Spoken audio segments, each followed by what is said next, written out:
Yeah, good evening all. Okay, let's wait for a couple of minutes to join others. Then we will start.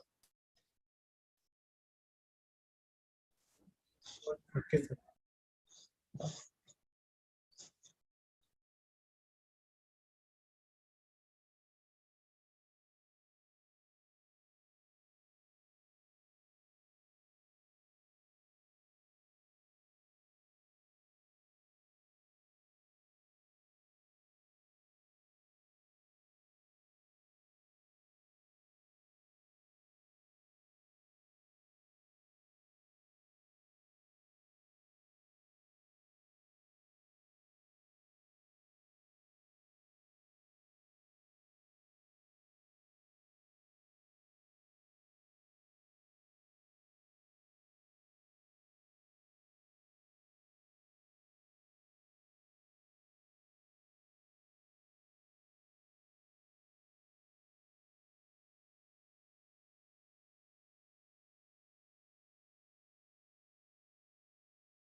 Okay. Today is the live coding session for week 7. So we'll see some problems related to the week 7 contents.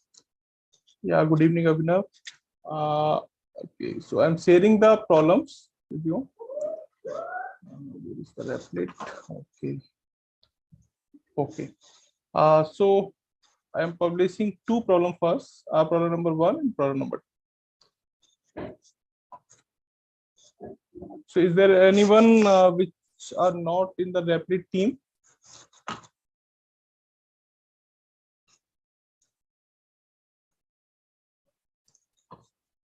If you are not in the Replit team, so I'm sharing the link in chat box. You can join the teams using this link.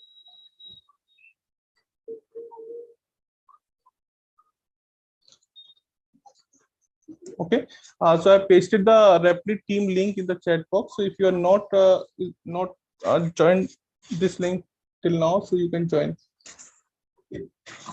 And I have already published two problems. So start the problem first. Okay, so what is the problem? First is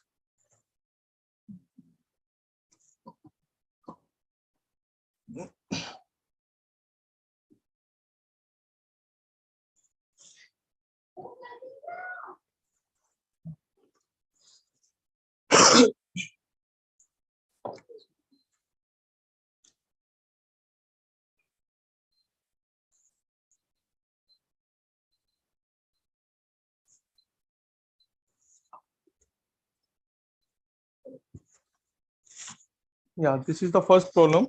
So okay, it is based on the Huffman coding topics of the week 7.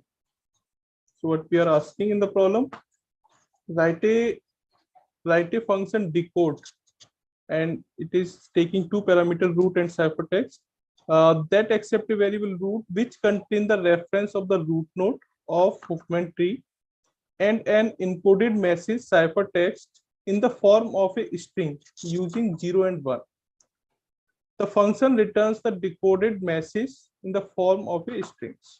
Okay, so we need to create a function decode with two parameters. So what we are doing, so for example, this is a Huffman tree which we have already created in the suffix code, and so we are giving the reference of root node of this Huffman tree in the functions. Okay, after that we are also giving one ciphertext in the form of strings with using 0 and 1 only. Then we will check that this is a what is the encoded message. Okay, so for example, for this Huffman tree, so the leaf node contains the actual characters. So B, C, F, D, E, A. Okay, and we have a reference of root node. So we will check, and we have a one this decoded message 0011 in this form. So we will check that what is the actual message in the form of characters B, C, F, D, E, A. So how you can solve this problem? I think you have already solved this type of problem in your graded assignments, theory assignments of week 7. So think about it, how you can solve this problem using programming.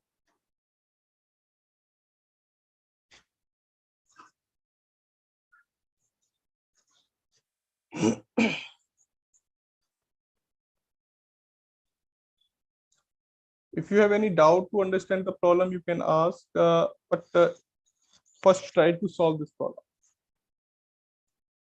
This is not a big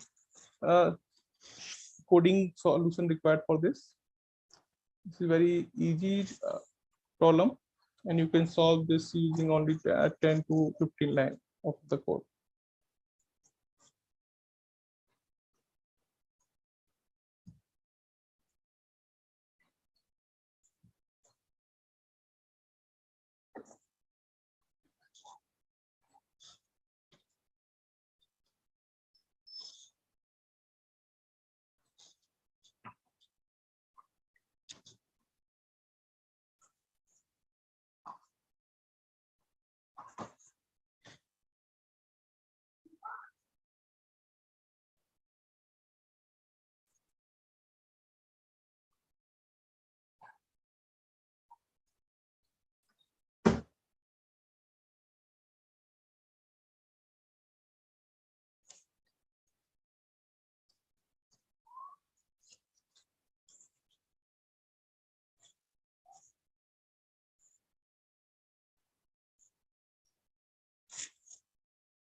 Okay, can anyone tell me what logic we can use to solve this problem?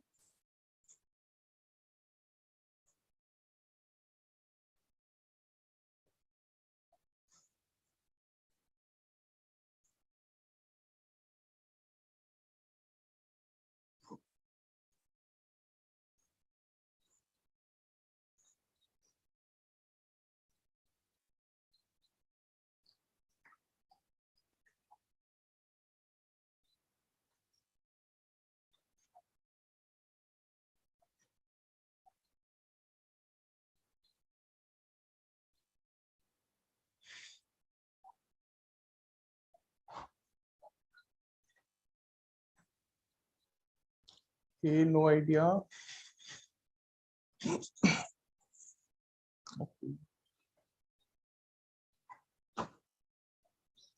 Okay, so I'm giving you a idea or logic to solve this problem.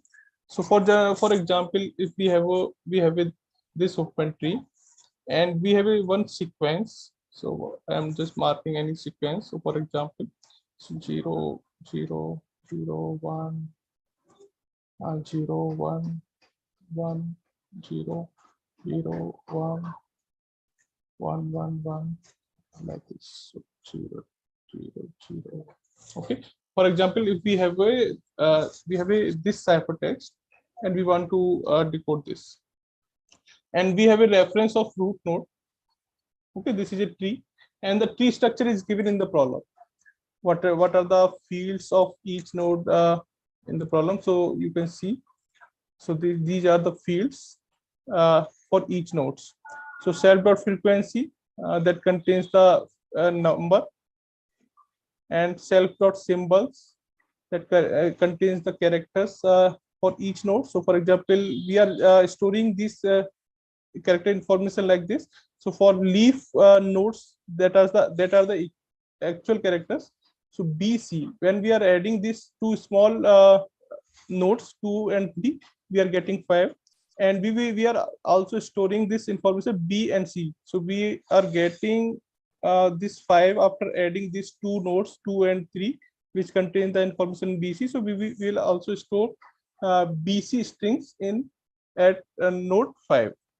So in each node, we will store the frequency, we will store the symbol, and left reference of left child node and reference of right child node. So only leaf node will contain the none value in the left field and right field. Okay, that is the identification of leaf node. So to solve this problem, so we initially have a reference of root node. So what we will do, we will scan the each character one by one. Okay, so we will scan this. So this is a string format. We will typecast this string into a integer. Okay, so or we can apply the logic with the same thing, with the same as a string. So we will start from the root node. We will scan the characters. So if the character is 0, okay, so we will move to the left child node. We will move to the left child node, and we will check that if this node is a leaf node or not. If not, then we will read next character 0. Okay, same things for 0, we will read the left child. So we will move for first 0, we are moving left node, we are moving on the left child. Then for the second 0, once again we will move to the left child. Then third 0, we will move to the left child of that one.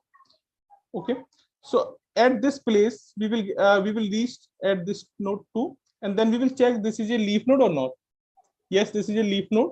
So we will read the symbol for this B. Okay, and we will store this symbol as a output. So we, for example, we will create a result string.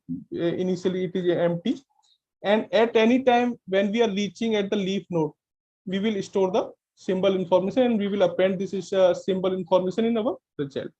So res equal to res plus this characters. Okay, so for example, node dot symbol. Okay, and when we are getting a symbol, after reading the symbol information, once again we will assign our pointer to the root node. So we will assign this pointer, moving pointer, to back to the root node. So after that, we will start this process again. So for example, 1. So for 1, we will move to the right side. Then again 0. So we will move to the left side of this 14. Now this is a leaf node. We will store the symbol information, and we will append this. So in the first case, we will get B. In the second case, we will get the D. Okay. So after this, we will come back to the root node again, and then we will start same process again. So for this is person 1, that means right, and left. So right, and left. So after this 0, we will reach at the leaf node. So we will read this key information. Okay. So same things once again 0, so 0, and this 1. So at this stage, we will reach this F. Then once again 1, 1, 1. These 3, 1 are coming. So we will reach this A. And then 0, 0, and 1. So last 0, 0, 1 is representing this left rotation, this, and this. This is C. So finally, we will get this strings B, D, E, F, A, C. That means this message is representing this actual message. So you have to traverse the tree according to the ciphertext input 0 or 1. Now try to write your codes using this logic. or if you have any other approach, so you can also take.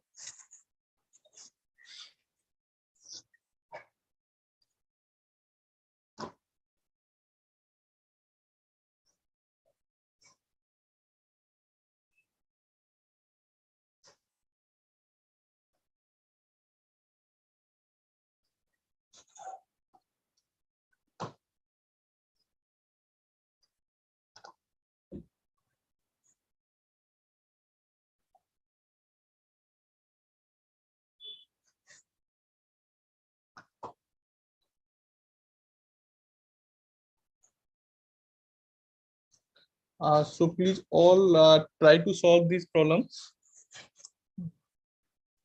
So currently now only 6 are solving the problems.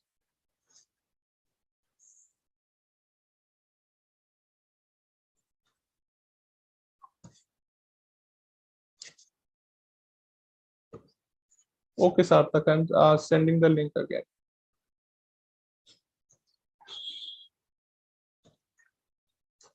Yeah, Sarthak, I have pasted in the chat box.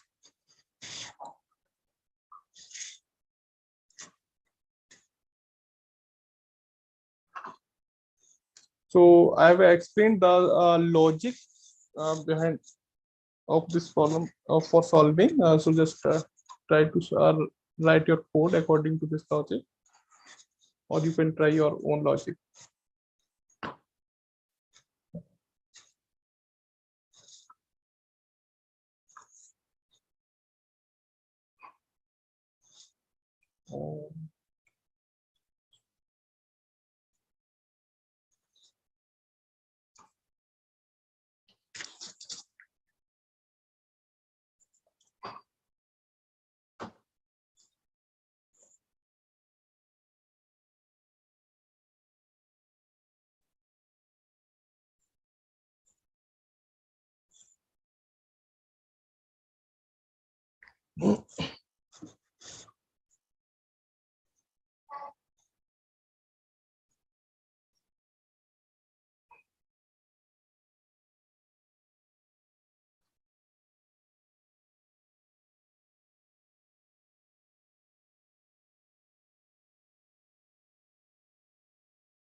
Yeah, Mayank, have you completed your first column?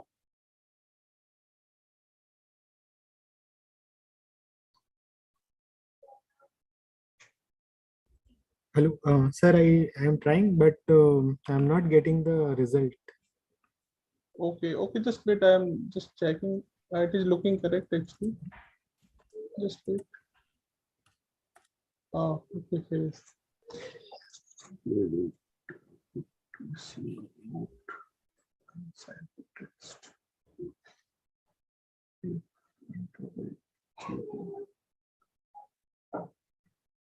Okay, okay. So Mayank, can you remove this elif part? Just use the if part here in this. Oh, okay, okay, yeah. But isn't it both are same, sir? If it will either go to if part or it will go to S part. No, no. Actually, in the one character, for example, if we are reading 0, we will check this one. Okay, just wait. 0. Okay. Yeah, yeah, for one symbol, we will use the only one thing. That is correct. Okay, let me test again.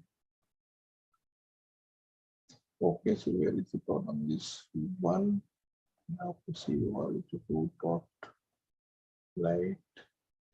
If your left equal to the and see what right equal to the output.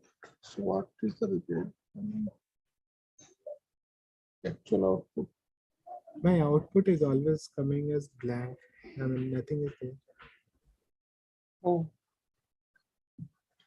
okay.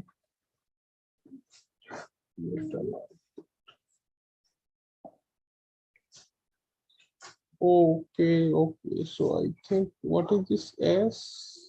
As a cipher input RES of man. Oh, it is okay.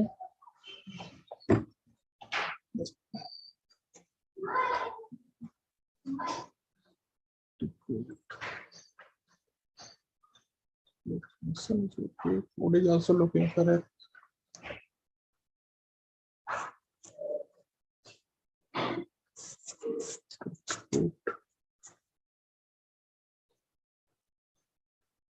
No, no, no. Actually, you use the root here. So you just use the CURR. Oh, got it, sir. Thank you. Yeah. Update it and check it.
It is still not working.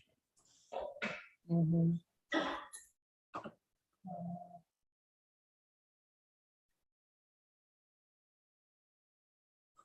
No output is coming now.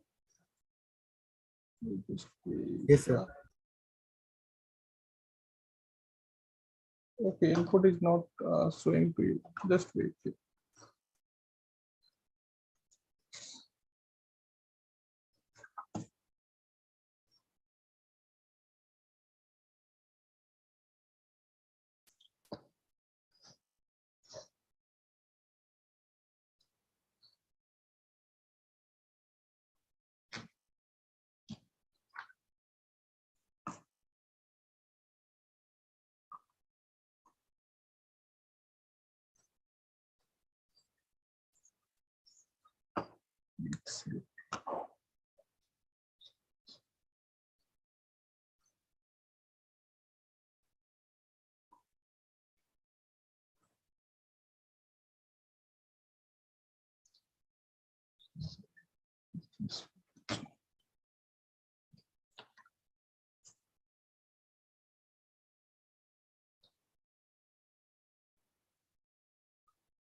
Still, it is empty.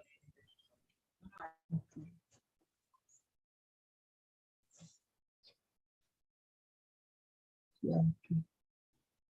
So deport.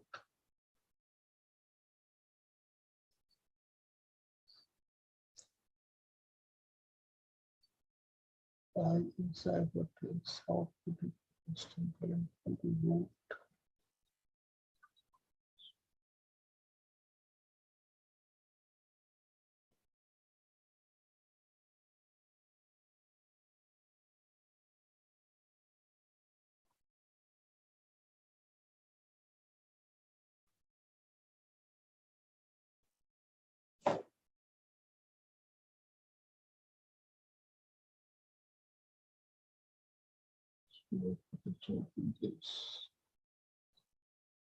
Zero, zero, zero.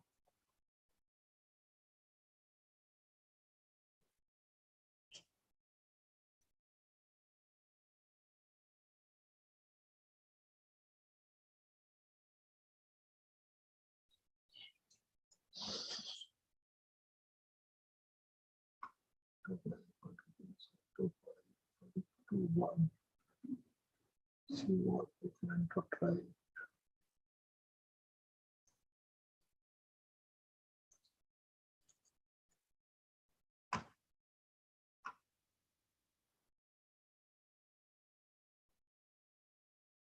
Oh, this one. Double equal to.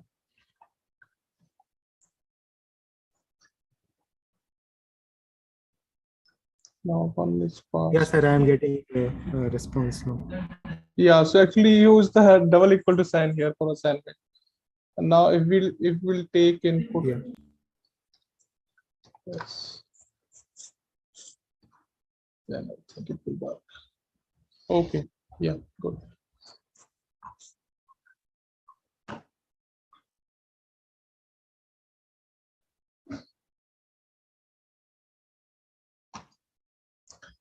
Yeah, so I have already published the second column. If you have completed the first column, then you can move to the second column. So Mayank have completed. Yeah, others, if you have completed the problem one, then you can send the message in chat box.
Yeah, Ajag or Raja,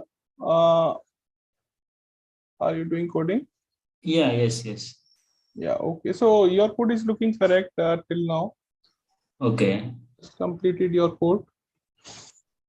Okay, I'm trying actually. Okay.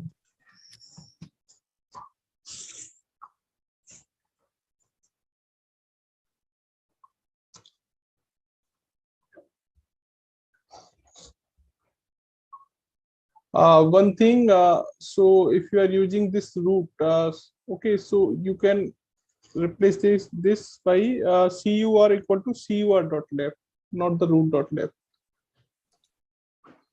Okay. Okay, and one thing, you can use one output string for to maintain a result. For example, if you are taking res equal to this empty string, and then we can use curr curr, and this is your condition. If both condition are none, then okay. So you can write here res equal to res plus cur dot symbol. Okay.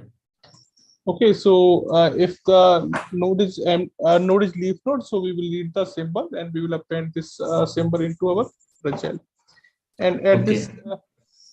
this time, some indentation issue is there. Cur dot left.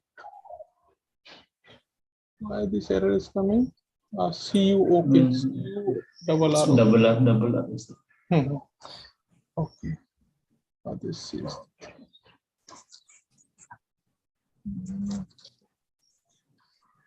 And if we are reading this information, so we will set the cur to root again for the further process. Okay. And after completion of this loop, we will return the Symbol. result. Okay. Yeah. Okay, just check this. Yeah, completed passed. Okay. Thank you. Okay.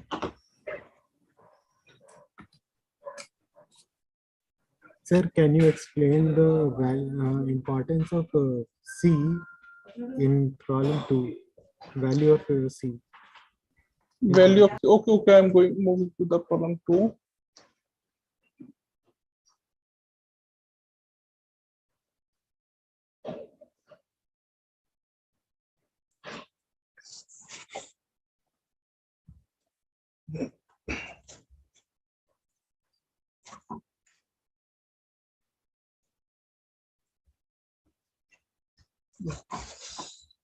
Okay, write a function max value selection items comma C. So C is capital here.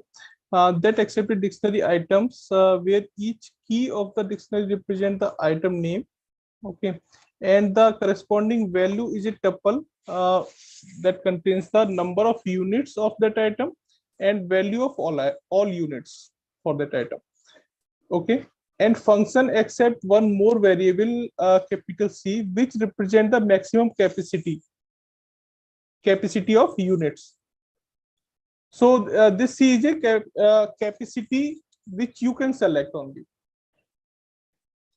Capacity of unit you can select from all items to get a maximum value. Actually, this is a popular greedy column. So the name is knapsack fractional column. So okay, I'll explain the example.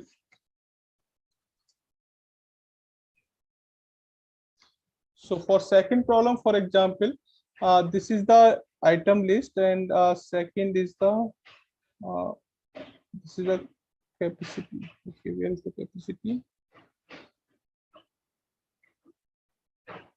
Capacity is not given. Okay, just wait. Yeah, I think for sample input, this part is missing. Oh, capacity part is missing.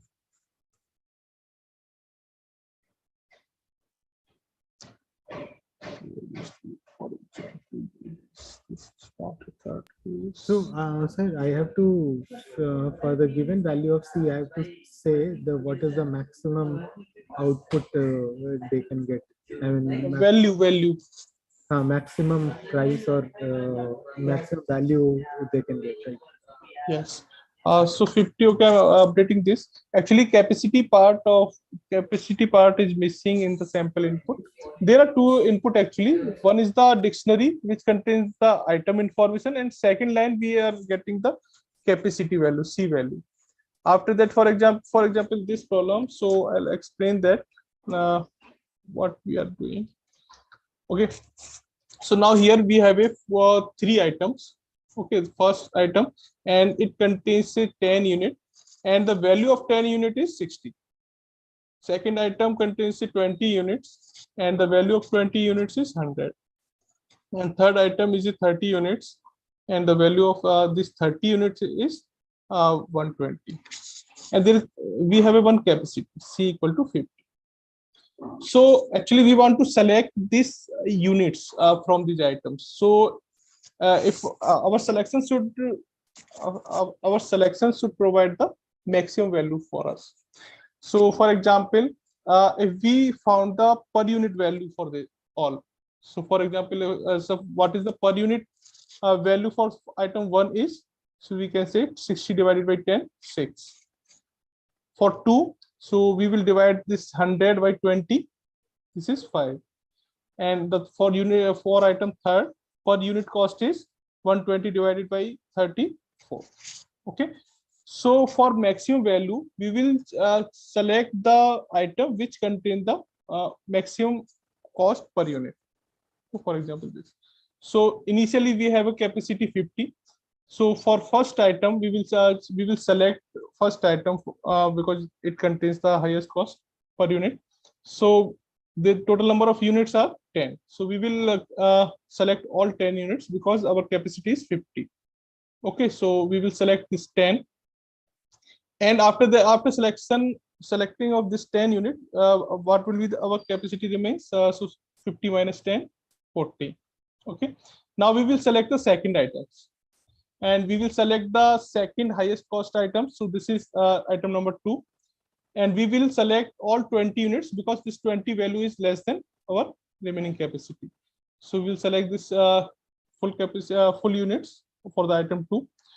And after selection this, we will what will be our capacity? 40 minus 20 equal to 20. Now our capacity is remains 20. And last item contains the unit 30, but we cannot select all 30 because our capacity is remains 20. So we can select only 20. So for third item we will select 20. Now what is the value of all selection is? So for 10 the value is 60. You can see that 10 into 6, 60. And for 20, 20 into 500. And for third item 30, we are selecting 20 out of 30. So for 20 items, what will be the cost? 20 into 4, 80. Okay, so 100 plus 60 plus 80, this is 240. This is the maximum value selection. So this is the procedure to solve this problem. Now you can think about it, how you can convert this logic into your code. Got it? Sir, if I select 30 items from third item and 20 from second item, that will also give me the highest value, isn't it? Are you sure? I mean, if so if you are selecting sorry, the sorry, third, sorry. you will get 220. Yeah. Okay. So follow this logic and try to write your code.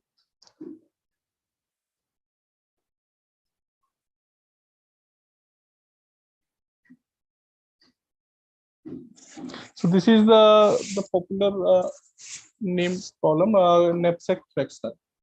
There is one problem knapsack 01 which will be used in week 9.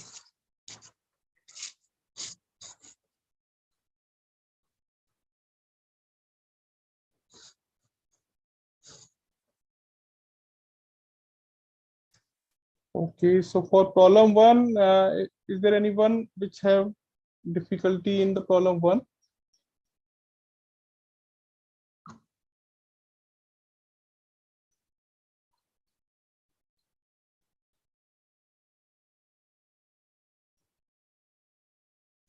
Okay, Nidhi, I'm opening your problem. Yeah. Please.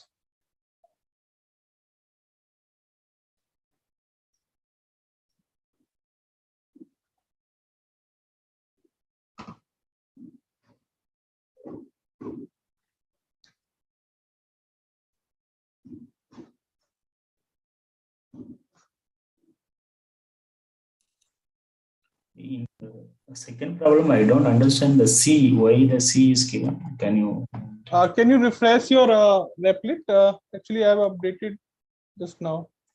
Actually, in sample input, second parameter is missing, which represents the capacity.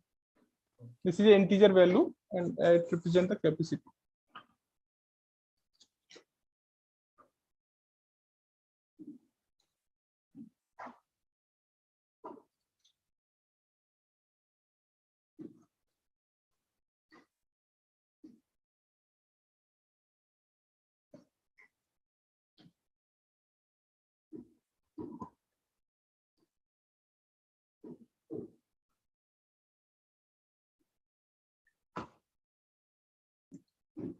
Hello. Yeah, so this is the second problem. I have updated this things. So this is the capacity which we can select. This it represents the max number of units which we can select for maximum value.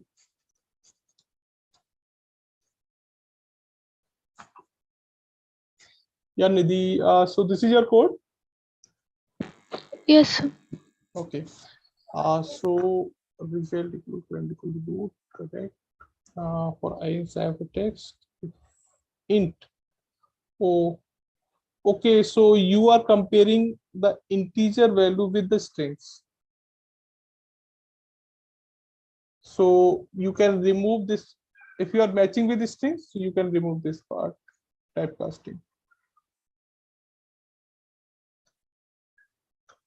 Okay. There is one thing, and second elif. So if I equal to 0, C you are equal to your left. Okay, so you are right. And third condition is if both are none, then result equal to CUR dot symbol. Oh no. Okay. Yes, correct. So result equal to this and CUR equal to root. Okay. Yes. Yeah, it is correct. So only there is one bit I did. This typecasting things. Okay, sir. Thank you. We are reading from the strings, so we will read the 1 and 0 as a strings directly. Okay. Yes. Okay.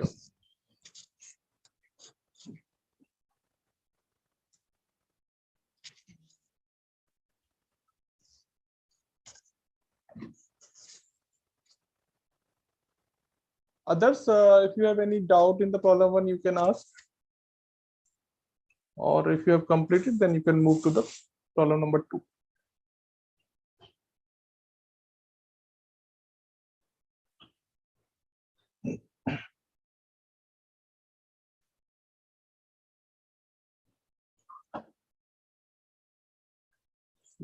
Okay, one have submitted. Submitted.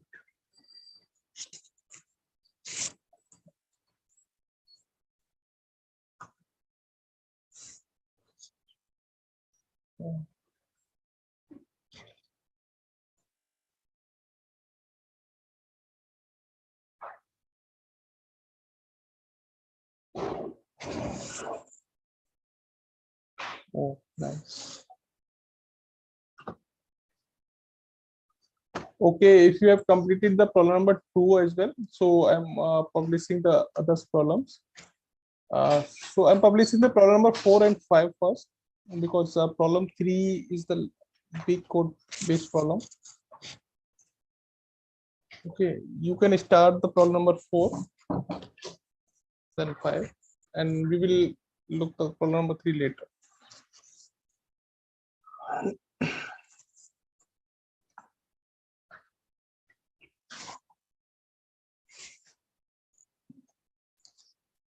So,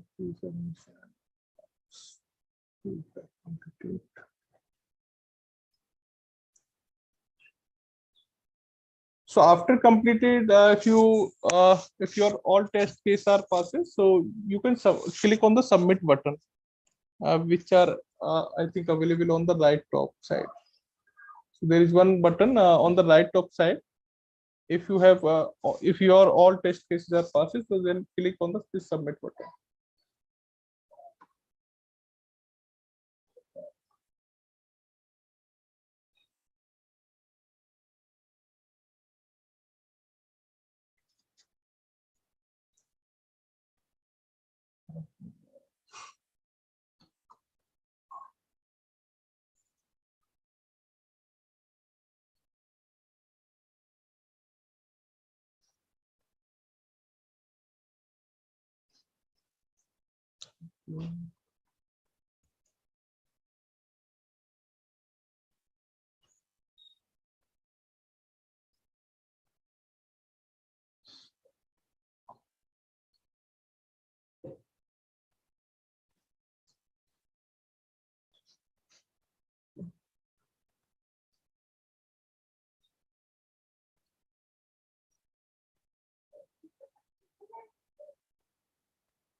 Yeah, so Ajay Guraja, Anurag, Sarthak, I think you have already completed the problem first. So please submit, click on the submit button on right top for that problem. Okay.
For I inside the text, and I will copy to 0.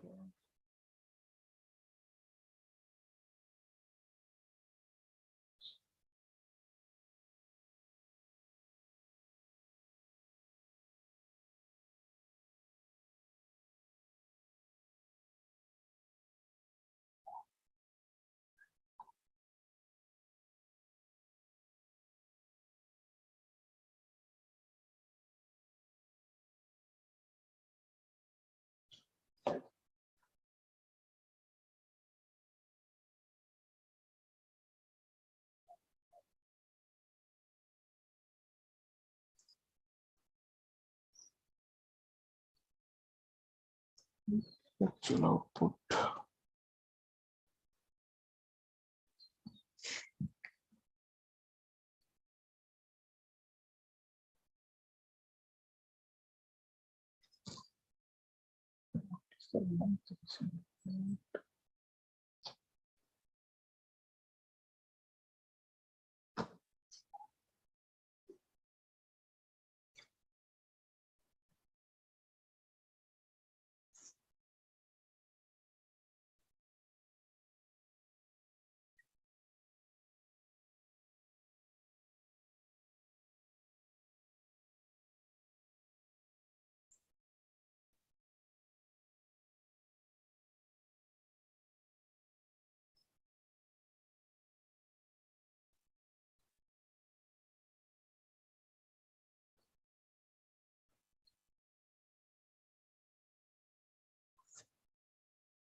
What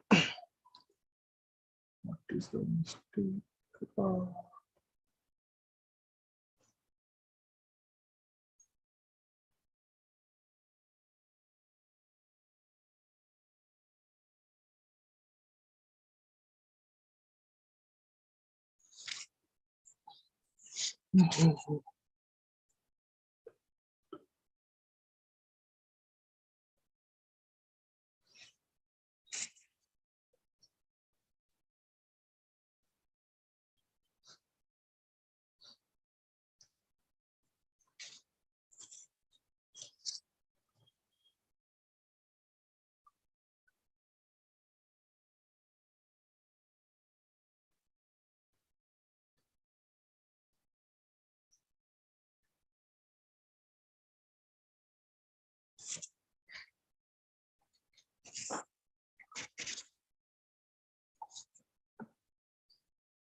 Yeah, so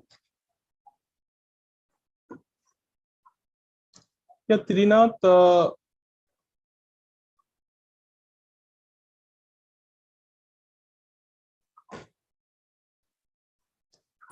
Yes, sir. yeah, so your code is looking correct, but I don't know why. So can you debug your code? Cell line number 8, it is not it is comparison instead of assignment. Okay, okay. This is very small mistakes. I'm not able to figure out. Yeah. Yeah, correct. Okay. Yeah, Trinath, now your problem one is corrected. Sir, where was I wrong, sir? Actually, you used double equal to sign here. So because of that, it was not working. After removing this, then it is working. Okay, this is the assignment things, and you are using the comparison operator here. Okay.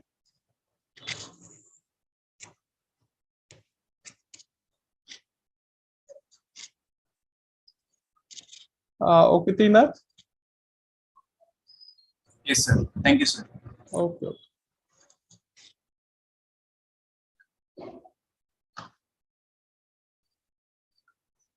And problem number 2, how many of you have solved?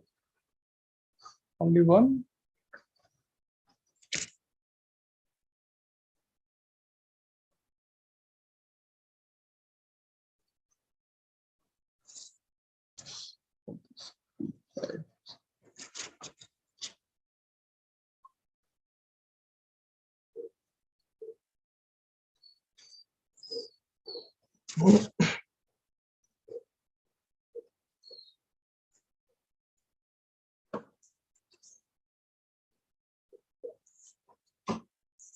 Oh, okay, Trinath have completed.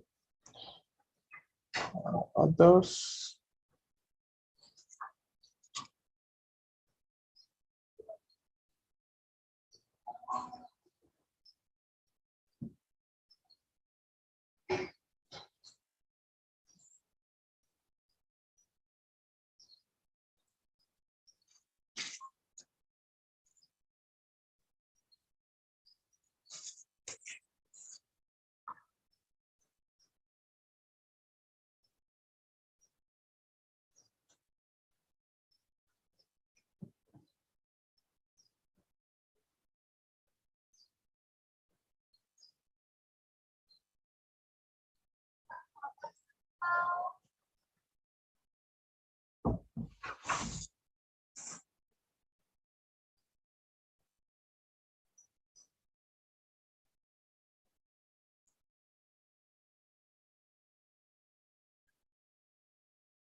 So for problem number 2, I have already explained the logic to solve this problem. So I'm repeating the logic if you are not getting this. So first we will find out the per unit cost for all items. Okay. So we have a items with the total number of unit and total cost of these units. So first step is find out the per unit cost for each item. After that, arrange these item in sorted order in decreasing order of their cost per unit cost. So for example, after finding this item, so this is the decreasing order uh, of the cost. So highest cost is 6 and second highest cost is 5 and third highest cost is 4. So we will arrange our items in this decreasing order, and then we will start the selection process, and we will compare the items unit, what is our capacity and what are the available capacity for that items. If available capacity is lesser than of our remaining capacity, then we will select all the units and we will set the units as 0, and then we will move to the second. Same things we will repeat.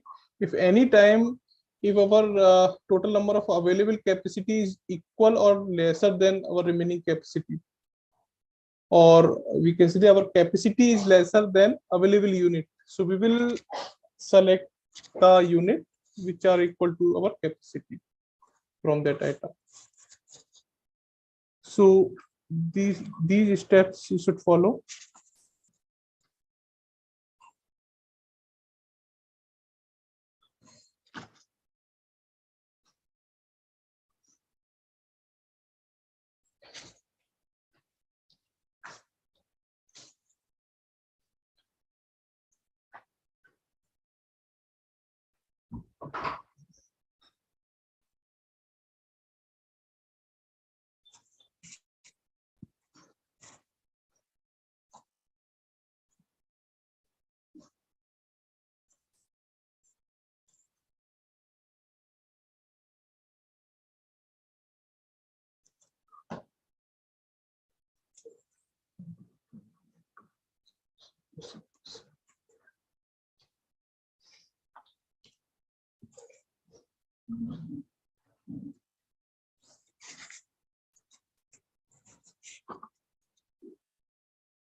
Anurag?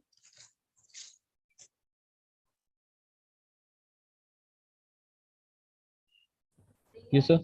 Yeah, which problem you currently you are doing? Second or Yes, other? second. Okay, so can you write your code? So Um, yeah, okay. So you have created item list. So after that, you are appending. Okay, you find out the per unit cost using this now. yes, sir. Okay. So after that, just sort the list according to this. So after the item list, I have to sort the list. Yes, sort the list in the reverse. So for example, uh,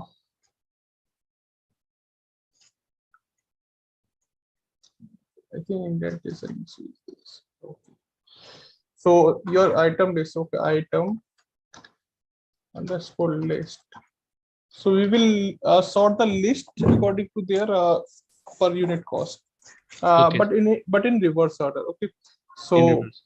yeah. So for item list dot sort and reverse equal to true.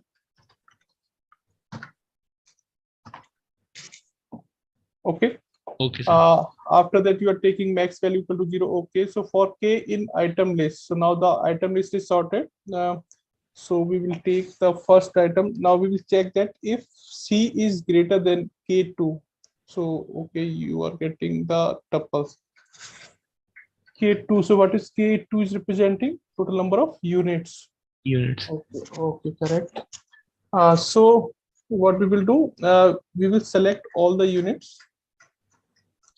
Okay, so max value will be max value become what will be the max value is, so we can multiply k2. We are selecting all the units. All the units. Okay, and multiply by per unit cost, so which is representing by k0. 0. Okay, so k0, and we are adding this into previous value. Okay. Okay. Else so this is the condition when the unit are less. If unit are equal or greater than, okay, so Okay. in that case we can select the capacity, which capacity, what the capacity is representing. So for example, if else case, we will select max value. Okay, so we have to update the capacity here also. So c equal to c minus what are the total number of units, k2. Okay. In the other case, so max value plus equal to. Now we will select Sir, the item. Yes. sir, I have a problem in this. C is equal to C minus K2. Can you explain this step, sir? Actually, after selection, the number of units, we will reduce our capacity for further selection. Okay, sir. Okay. Okay. So in that case, we will use the total number of unit equal to C. C multiply by K2. Not K2, K0. K0. And in that case, so this is less. Okay, now we will reduce this capacity. We will set this capacity equal to 0 and break. Okay. And finally, we will return our result. Where is your? Okay. Not this. Return max value. Okay. Just check it. Yeah, passed. Yes, You got it? yes, sir. What Yes, we are sir. doing? Yes, sir. Okay. Okay. Thank you, sir. Okay.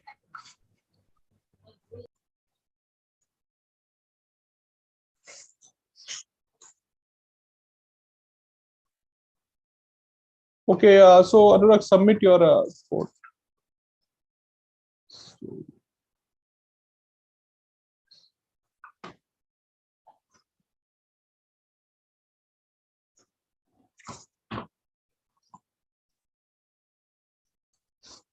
So Sarthak.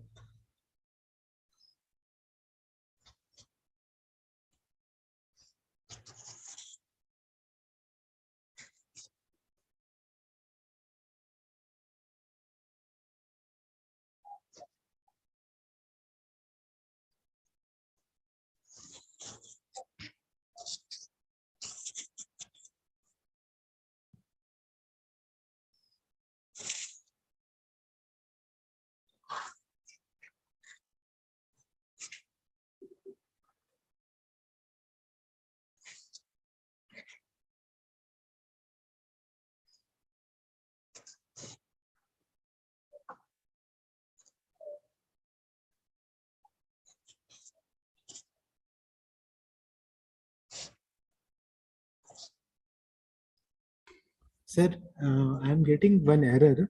It says int object is not subscriptable. Okay. So this is your page now, which I Yeah, opened.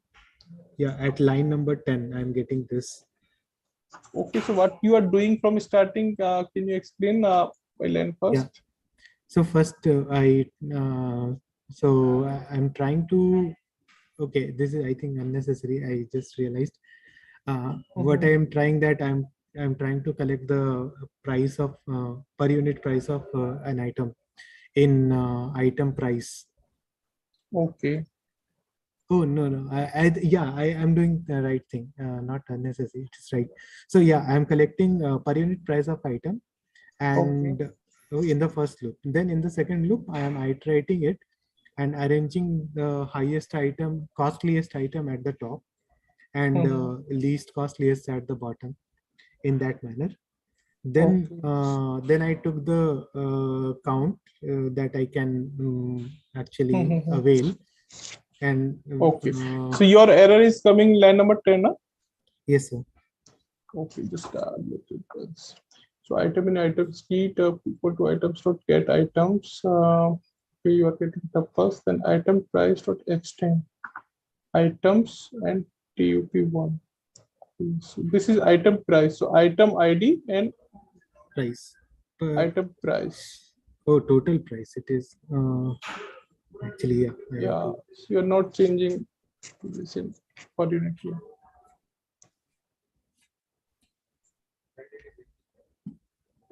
Yeah, now it is per unit price. Okay, so items. Hi, good evening, Bimlesh here. Yeah, please. I've tried coding it in question second, but somehow there is some logic mistake and while value is not coming right. Can you please take a look? Okay, I am coming in your replit after finishing this one. Okay. Okay, sir. Yeah. So, okay, so for I in range 0 to 11 item price, so item price contains the total number of items. Okay, this is fine. And for J in range 0 to 11 of item price minus I minus 1.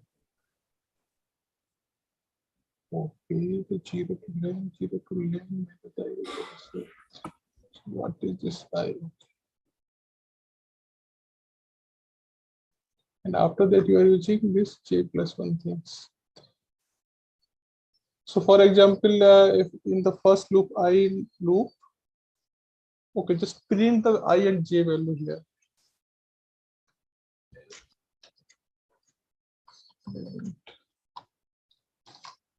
I comma j. Okay. And what is the len? Len of item price. Item price. Okay.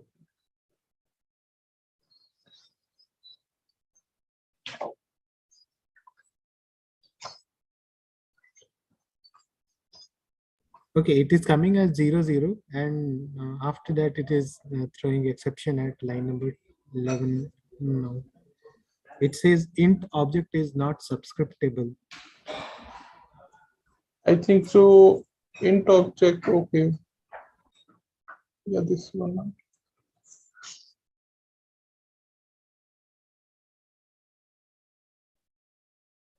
Achieve then plain item price minus 1. Okay. Where you are getting, oh, okay, this type int object is not okay. Item price say I is less than, okay.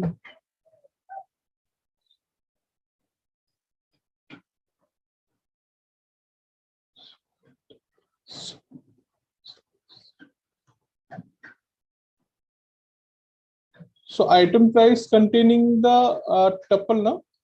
This item, Yes, sir. and this unit. Okay. Yeah. And So- in tuple things, you are accessing the first- this is first representing element. the item number. This is the Yeah. tuple index, and this is the next index. So, Okay, so there are J- two value only. Okay. Yeah. In the tuple, there are two value. Yeah. And in item price list, there are multiple tuples. So Okay. first J is for to get the tuple, and I. So is for to get the- example, every time your tuples will contain two value, but according to this loop, I think you will get the more value in I. So for example, in the third loop of this, so I will become 3. So what will be the value of this 3 now? So there is no 3 index in the tuple. Oh, length -1 I need to. Not -1, but I think there is only 2 index are possible at this place, 0 and 1.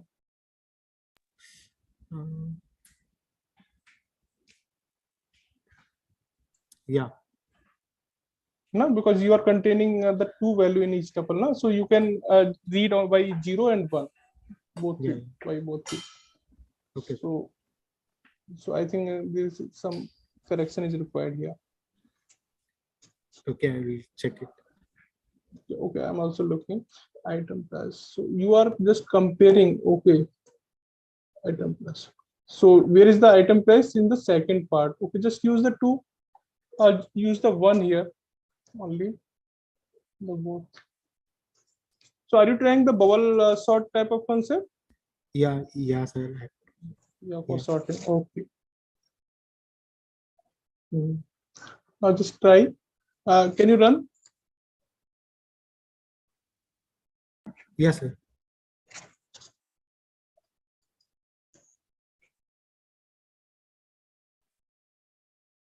What? Same. Okay. So if item price is 1 J, now the what is the J things?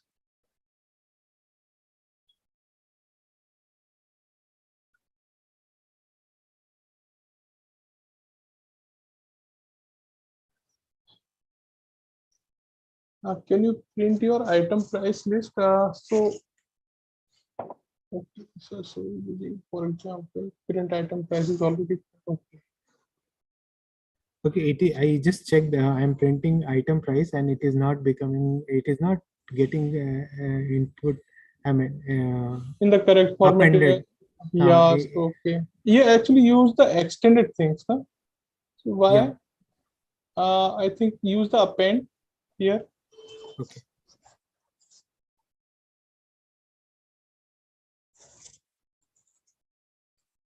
Run again.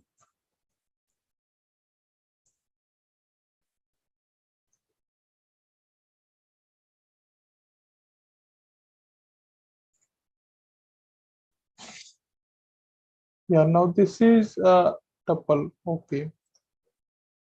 Yes. So there is one list is printed, and second list is printed. For this. So I was just checking whether it is getting sorted. Okay. Now, okay, check. So what the error is coming? Avail equal to items dot get item price. Line number 20. Error is coming here.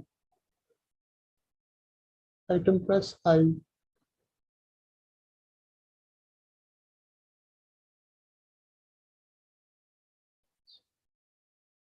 So why this is 0? Yeah, this is out of. Okay.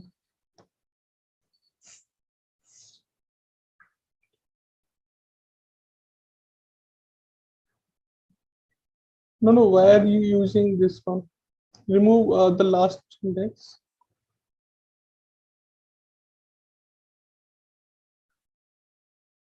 I wanted to put the count in avail. I mean, what is the total available element and count of that particular item? I equal to 0. Okay, so I equal to get item price. So this is represent the first item, and this will return the value. No, this will return the that will actually return the item. Okay. Item, and once I got the item from the map, I want then that will give me a tuple of 2 elements. Okay, so I from the want the items first element. list. Okay, from the items list. Okay. So you are getting first item, and then from item you are checking this thing. So okay. This 0. So in the first dictionary. So what is the format of the input list is number of units and unit of all value available. Now I am not getting error. It got fixed. Okay.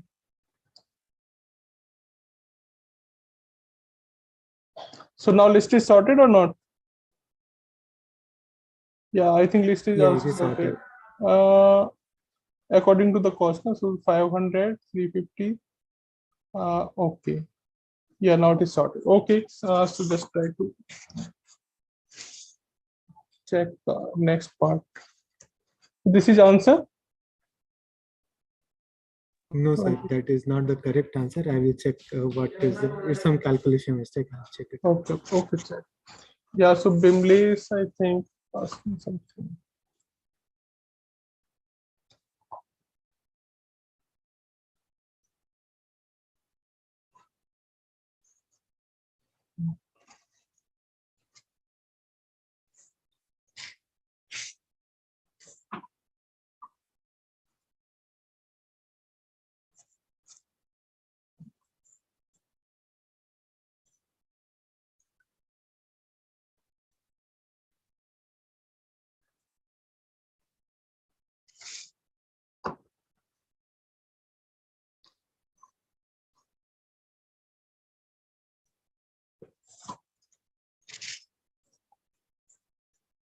Yeah, Bimley's.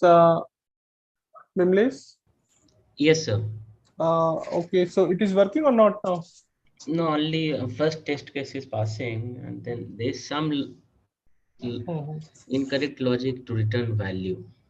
Okay, What I have done, I have kept it value initialized value as a 0, and then I have tried creating a dictionary with keys as the keys of the items, and then value as a per unit item. Okay, so items key in items key. Okay, this is the item ID, or this is the value representing by 0. Okay, so this is the initialization with 0 for all. Yes. Then Okay, I have calculated the per unit cost.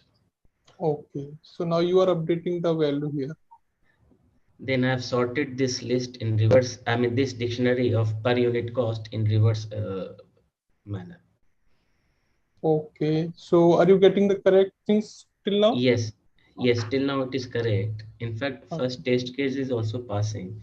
Over here, some problem in logic. What I have done, see, we are given the total quantity C. So here, Okay, so for k comma b, Oh, you are I'm so sorry. Just a second. Please, 1 second, please.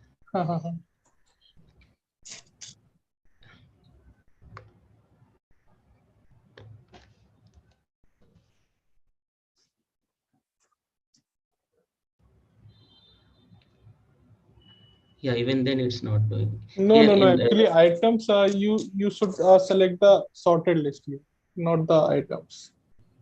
no, this items is the past dictionary, no? No, past dictionary, but it is not sorted. But we want to select the items according to the sorted weights, sorted cost. Okay. Okay, just Just a use the second. sorted dictionary here. Sure. So you created, okay. But why I should be doing is sorted for items also? So can you print your dictionary? What order is coming after your sorting? For this max per unit dictionary, it is coming properly No, in okay, the reverse manner. just can you print it for any input? Is there any input you have taken? Just a second. I can give you in chat if you want. For an input test case this.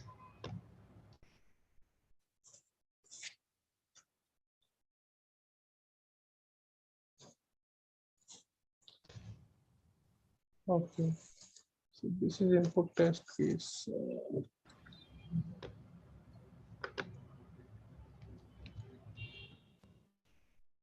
This is the output for max per unit dictionary. No, I'm not asking this. So this is okay. So first key is 4. Okay, your dictionary is sorted. 800, 500, 350, 200, 200. Okay, okay, that is fine. This is the rate per unit in the sorted manner in reverse. Okay. So use the sorted dictionary name. This one. Okay. So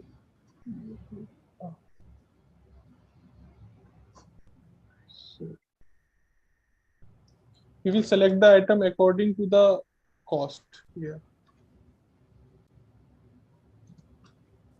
Okay. Yeah, that's what. And Yes. okay.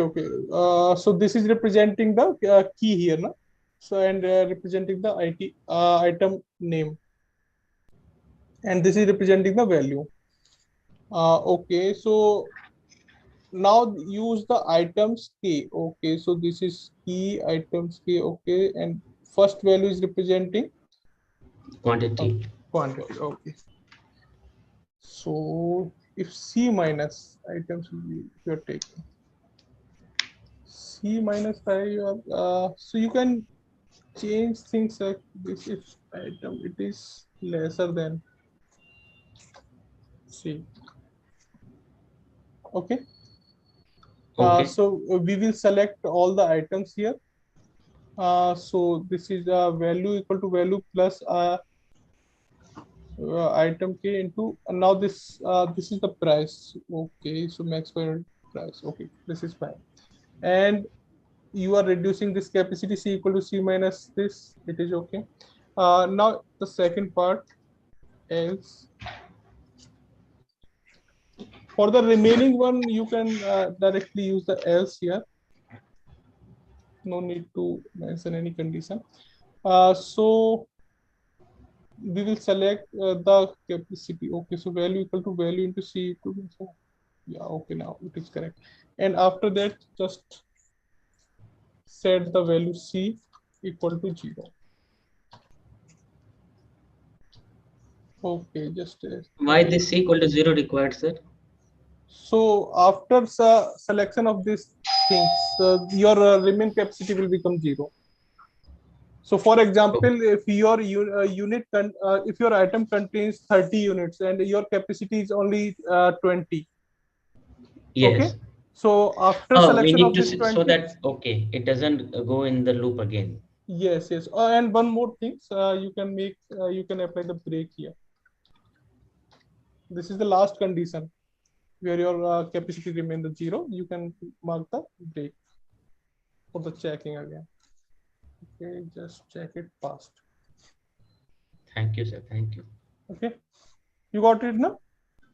Yes, this Yeah, C the equal to constant. 0, we need to set it because this is where the moment C is becoming less than the quantity required, Yes, then yes. that is going to be the last step Yeah, last iteration. step. Yeah, this is the last step. Thank you, sir. And after that, the C becomes 0. There is no capacity will remain. But do we need to do break over here? Why we will try to the next step. We can stop this Okay, program yes, we'll come out. after. We'll Yeah, come out. yeah. Thank you, sir. Thank you. Okay. Okay, submit your code now. We will- Sure, sir.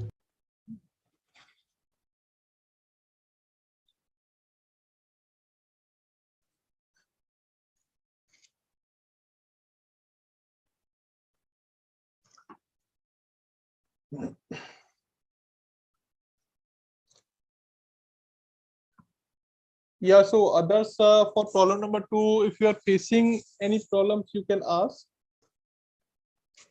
in your code. Otherwise, I'm explaining the simple solution for this Anurag solution. So we have a items dictionary and we have a capacity here, and we will create a new list, item list, and after that we will find out the per unit cost, and we will so we will append the each item information in the new item list. So but we will take the first value as a cost per unit. So here we are dividing the total cost by number of units per item. Okay, so this is representing the per unit cost. So for each item we will calculate these things per unit cost, and second value is representing the item name, and third value is representing the total units. So we will append this information for each item in our item list. After this, we will sort this list in the reverse order of their per unit cost according to per unit cost. So after that, we will select item one by one in the sorted list. So we will select the first item which contains the highest cost per unit. So here, after in selection, we will check that if capacity of item, this value is representing our total number of units for that item. So K2 total number of units is less than our capacity, then we will select all the units. So this is representing max value plus equal to total number of units, and this representing per unit cost. So we'll multiply this. Okay, so we will add this value in our resultant value. After selection this, we will reduce our capacity C equal to C minus K2. Okay, then we will repeat this process in the last step. So for example, when our capacity is maybe equal to our items unit or maybe less than our items unit, in that case we can select only units which are equal to the our capacity. So in else part, we will select the value for capacity. So for example, if our item for units are available, for example 40, and our capacity is remaining only 30. So at this step we can select only 30 units. So here we are taking this C value and multiplying this C value into the item per unit cost. So this will be the last step. After selection of these things, our capacity will become 0, and then we will set this C equal to 0, and we can also stop the process. So after this step, there is no requirement to check again. Okay, and so using this for loop, we will get the maximum value. So this is the solution for problem number 2. And now I'm moving to the problem number 4.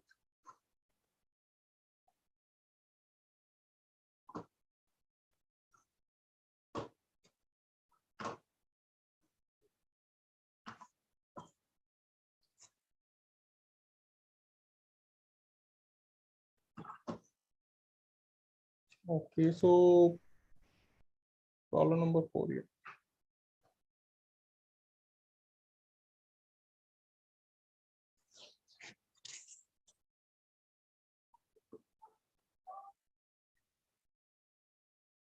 Yeah, this is also related to the Huffman codings. Here we have a one dictionary for each characters. Okay, so we have a one dictionary where key is representing the character and value is representing the Huffman code for that character. Okay, in the second line we are accepting a Huffman message. Okay, message in the form of this binary things 010101 like this. Okay, and we have to check that this is a valid or invalid code you according to our Huffman codes available for each characters.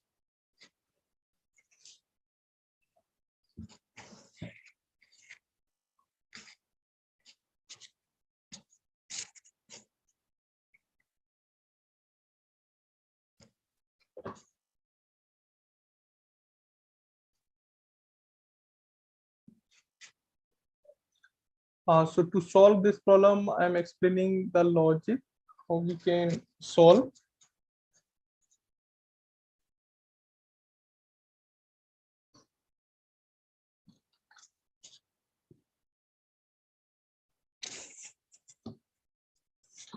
Okay, so we have a one dictionary here. Each character and document coding is given. So and we have a one input strings in the form of 10. Okay, so we will What is check. the meaning of message is valid? Valid means, for example, this if we are taking this strings, so it is creating a valid message according to this Huffman codes or not. I mean, Valid code means can it be decoded basis the dictionary given? yes, yes. So, for example, if we have a character 101 0 like this, okay, so 101, yeah, 011 11 is also there. So, okay, I'm taking one example which will like this. Okay. Now 101 here. Okay, for example, if we have a message 10111, so can we check it this message is generating any message or not? So for example, if we are starting 1, so 1 is not a value for any of key, then we will append the next character 0. So 10 is a representing any value E. Okay, okay, so this part is representing E. Now remaining is 111. Now we will check only first character. Okay, so 1. There is no 1 available, then we will append second 1 1. Yes, 1 1 is representing F. After that, there is one character is remaining. It is it is not representing anything. Nothing. Yes. Okay, so There this would have part been a is 0 before this, then that would have been a valid code. Okay, sir. yes, yes.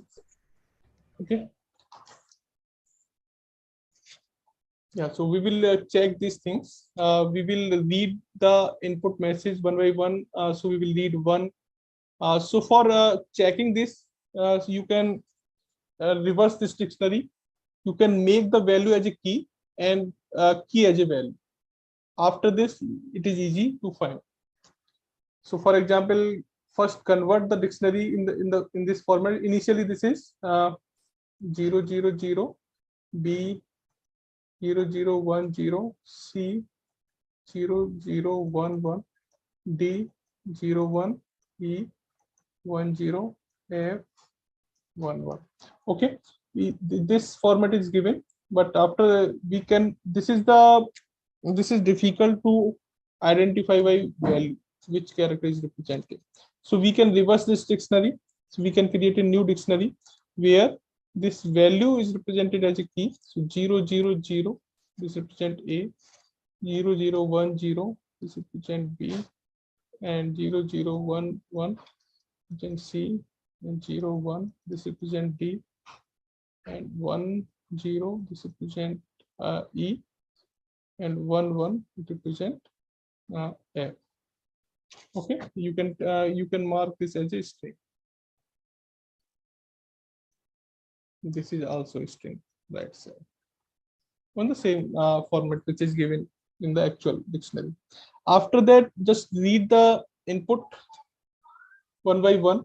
So if it is not available, so for example, we will check for one. If one is not available in the key, then we will append the next character in our previous character. Okay, so we will append this 0. Now we will check 10. So 10 is available, yes. So 10 available, we will append this result in our output E. Then we will reset our strings. Then we will start in the next thing. So next one. Now we will append next thing 10. Same things E. Okay, so 10 now will reset to the empty strings and we will start again. So 10 same things E. Now after crossing these things, so we will read 1 1. Now 1 1 is representing F. So after completion of this process, if any so for example, if we are considering this is a C equal to initially we take empty string. After that we read one character and we append this C equal to C plus 1, so this become 1, and it is not available in dictionary, we append the next character. So after completion of this process of checking, if you are if any characters are remaining in C, that means this is not a valid message.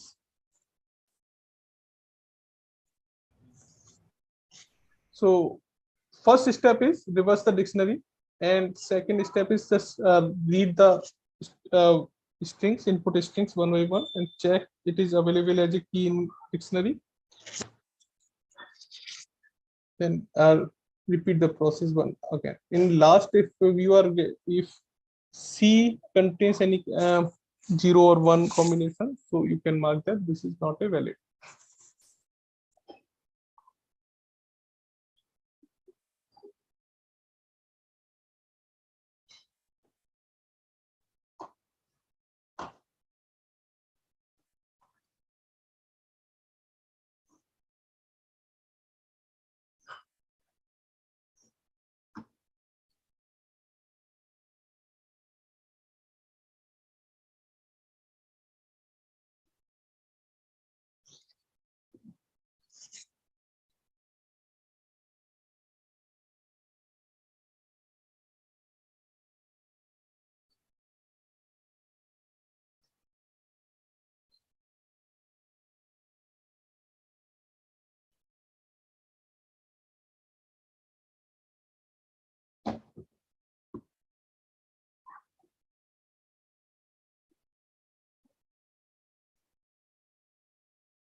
Okay, so have anyone completed problem number 4?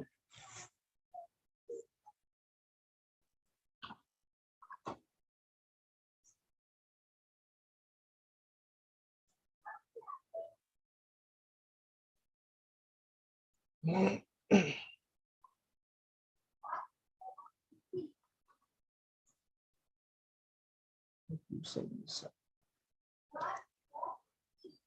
all are doing.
Good evening, sir. Bimlesh here.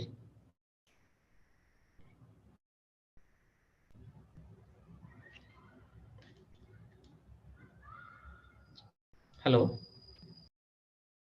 Yes, Vimlesh, yeah. So, okay, I'm opening your Yeah. replit. For problem 4. Okay, this is your code. Yeah, it is passing all the cases. Okay, passing. Oh, nice. Okay, so can you explain a little bit? Yes, what I've done, I have created a character array and reversed, like you said, I have reversed the coding dictionary. Okay. And then I'm one by one, I am appending this message first character. The moment the character Okay. is matching any in the keys, Okay. then I'm again resetting the character, and Okay. I'm slowly I'm pushing the message towards the right. And if in the end, if there's anything left in the character, it is returning false, otherwise it is returning true. Okay. Yeah. This is the same. This is the correct concept. Yeah, same thing. I am also trying, but I think Yeah, I've just followed whatever you told in the beginning of the problem yes. statement. So okay, this is my code I have written. Just can you find the mistake? I'm following the same things. So I've created one dictionary. Okay. Yes. After that, I'm reversing this dictionary thing. So I'm taking this as a value and value as a Yes, key. sir. Okay, it is correct. Now I am taking I equal to 0, and this is the message, decoded message. This is empty initially, and now it is C equal to empty. Okay, while I is less than equal to len of message. This is message. Okay. Okay, I'm using the while loop. Okay. Okay. Now C plus equal to C I. This I'm appending the message here. I'm just reading the character Oh, see, this should be Message message. I know. Okay, okay. Yeah. Okay, C plus is message I. If C in the dictionary, so we will read the message. So we are appending the output message, and we will reset this C equal to empty, and we are increasing this I. Else we are just increasing the I. Okay. Just this way. If C equal to so why it is Let's keep C. If C, let us not compare. If C, that means there is something in C. if C. Yes, let us remove everything else. Let us just keep if C. Okay. In line number 16. No. Please. Control Z. Control Z.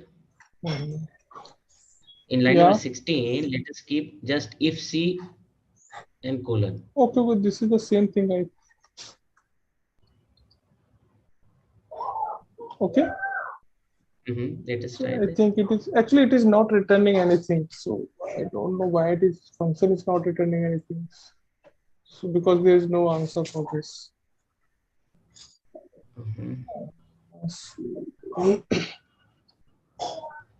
While else equal to I plus 1. Sir, Yes. sir, I have entered your same code, sir, but it's running in my thing. Yeah, it is running in your replit. Yes, sir. I use the same code. Oh, but why it is not running in my replit? I'm not finding it. Yes, so I'm just trying to debugging it. Okay, so can you help me? If you found any mistake in my code? Can you please paste this code in the chat? I think one message is coming. In this case, inconsistent use of tabs.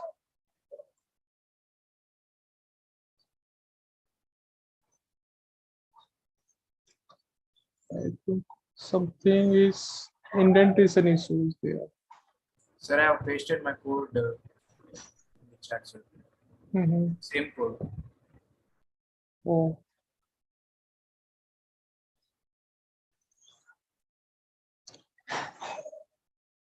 Try running the test now. Yeah, so same things. I think this indentation issue is coming. I don't know why it is coming. This red things. Line 4 again. Yeah, so I don't know how we can remove this.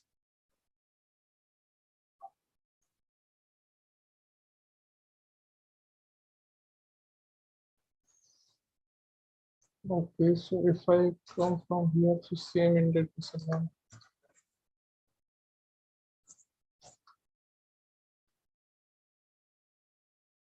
Oh, now it is gone. Okay. Still, yeah, now value is coming. Okay, so expected output is true and our output is coming false.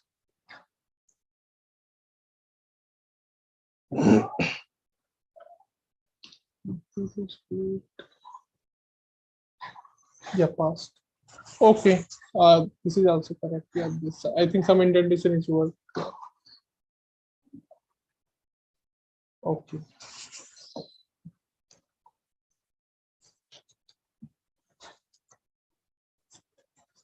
Okay, so now how many of you have submitted?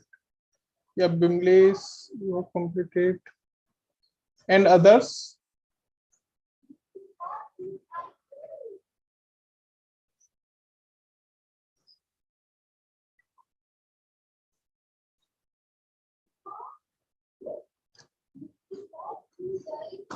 Yeah, Anurag, Mayank, Sarthak, Sanjeev.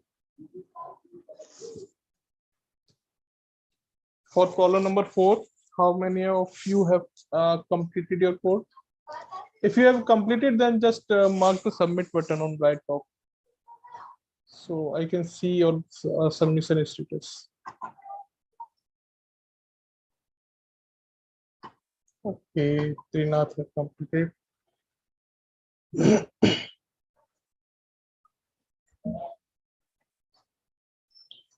Okay, so come to the problem number 4.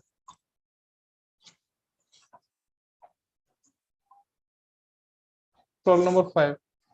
Okay, this one.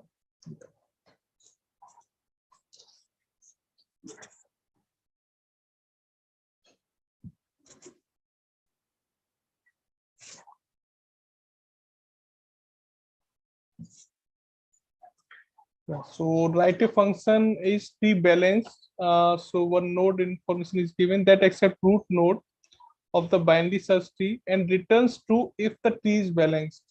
Otherwise, return false. The tree is balanced if the absolute value of the balance factor of each node is less than 2. So this is related to your binary search tree, balanced binary search tree. I think this concept you used in the AVL topic. Okay, so balance factor we can measure using these things, absolute value of left height of node minus right height of node. If this value is coming less than 2, that means your tree is balanced. So one more thing is given, initially height of all nodes are none. So heights of all nodes are none, it is given. So just write the function and check that is your tree is balanced or not. So you can see the implementation of the suffix part in your code, and you can use any function also. So this is the implementation of tree, which is given in the suffix code. What value we are storing. So we are just containing the left and right field, and we are also containing one height field. This height field is assigned to none for each node initially. So this is the code for creation of a tree. After creation of a tree, we are just giving the root node reference in the function is tree balance A. So this is a reference of root node of the binary search tree. So you have to check that if this tree is balanced or not. So for example, if we create the tree, okay, I'm explaining how we can solve this. So this is a sequence, and we are creating a binary search tree using this sequence in the suffix 4. So what binary search tree will be created for this is, so for 4 is the root node.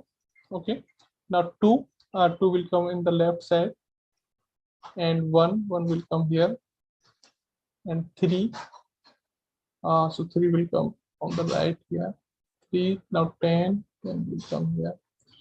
5 7 so okay, 7 here.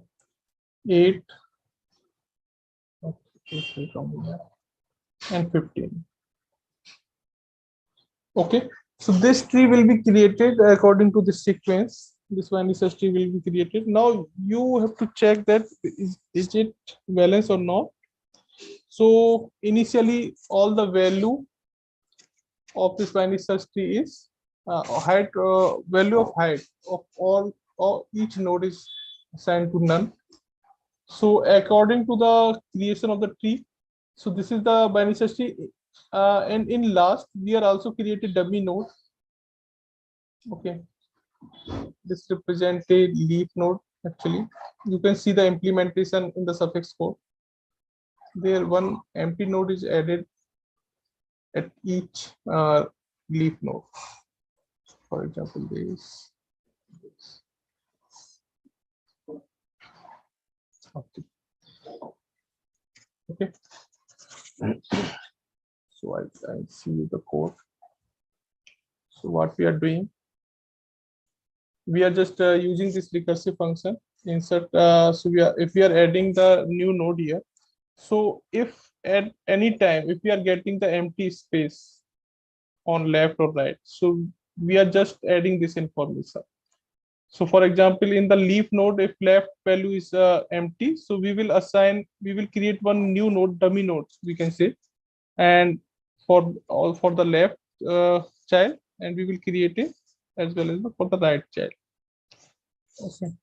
So this dummy node is also there, and it also contain a value none. Right. Now how we can calculate the height, and after that how we can check the okay, so yeah, so now this is the final key creation, and how we can solve this. So first, for checking the balance factor thing, so for checking the balance factor, we have to calculate the height for we have to calculate the height for each node. So we will start the traversing from the root node, because we have a root node address initially. Okay, so what traversing algorithm we can apply? So we can apply the post order traversal here. So for example, left, right, and then yeah, okay, node. So post order traversal we can apply. We will traverse the left node first, and then right node second. Then we will move to the node things. Okay, so we will apply this traversing. So for example, L N L R N. Okay, so L R N. So for left, we will move to the left child, L R N. Then we will move to these things, L R N. Then we will move to the this R N. Okay. So when we are reaching at the last dummy node, so there is no node available after that. Okay, so what we will do? So we will check that there is no left node, there is no right node. At this last step, we will calculate the height. So if none height is available for this, and if none height for available for this, okay, I think there is one empty function is also given, so we can take help of this also. So I think, yeah, this one is empty equal to left, so we can use this one also. Otherwise, no. So so where is this? So at returning time, so for example, there is so at this node there is no node available. We can say that this is a dummy node, so we will not consider that. And also we can assign the zero height for example, we are getting the none height at this node, none, and same for there is no node available here, so we can assign none height here. So at this stage we can calculate the height. So in the last step, so after visiting on the left side and right side, if this is not available, we can assign the height 0 for this node. Okay, so in the last step we will assign the 0 height for the dummy node.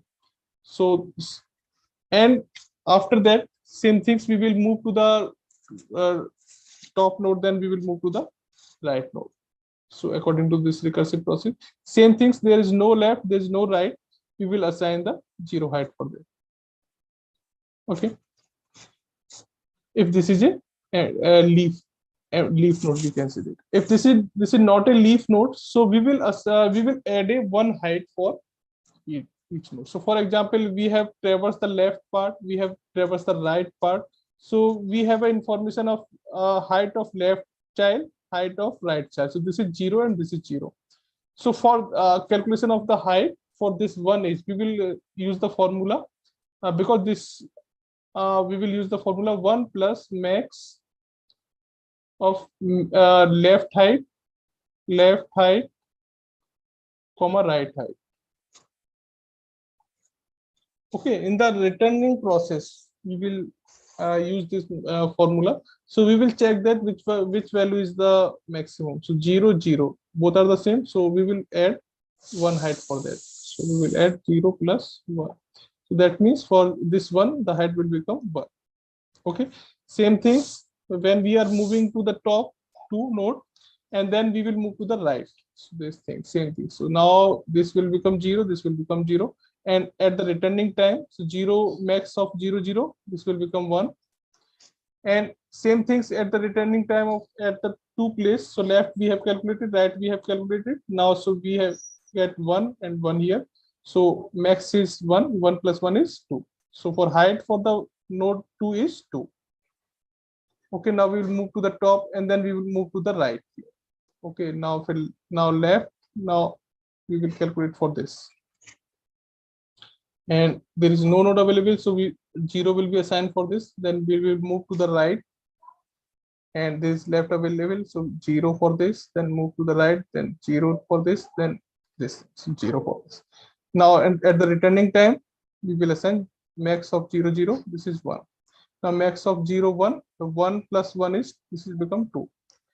Now for above is 0 and 2. What is the maximum is 2. 2 plus 1 is 3. Okay. Now for the 10, so 10 we will move to the right, then will 0 0. Now it become 1. And now for 5 this is 3 and this is 1. So which is maximum 3.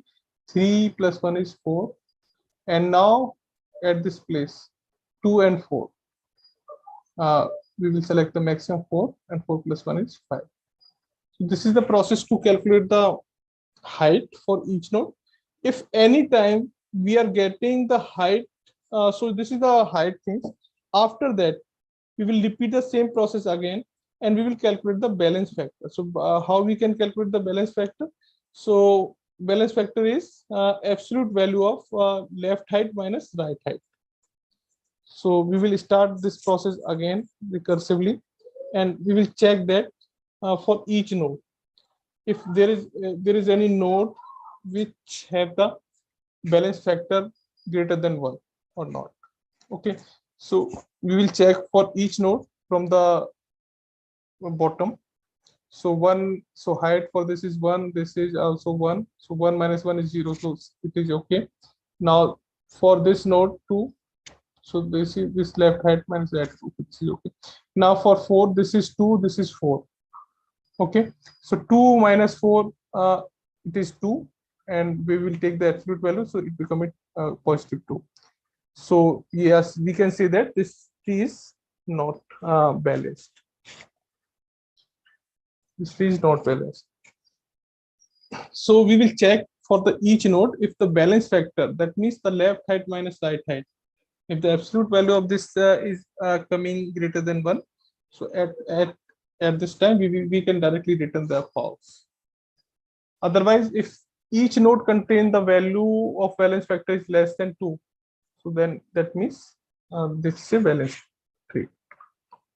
So this is the process. So we have to apply this process. We can say that we have to apply this post-order traversal type of things, and at the time of calculation of the height, we can also measure the balance factor. Excuse me, sir. Mm-hmm. Sir, my code, when it executes, only one test case is being failed, sir. Please help me. For which problem? For problem number 5. 5. Okay. Okay, I'm looking your code.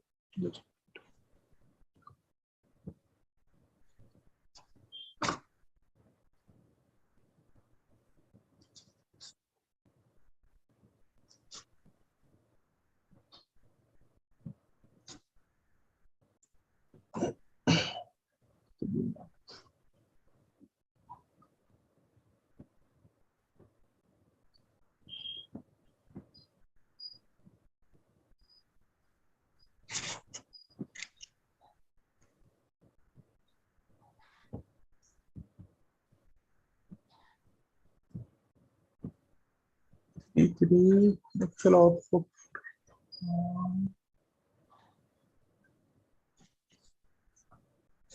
So in output, what this 3 is coming?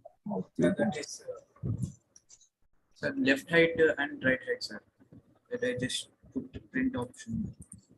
Oh, okay.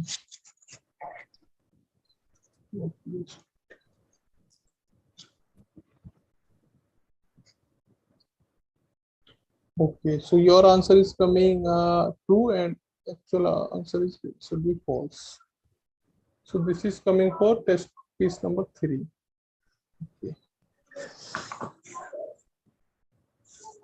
So this is the t height.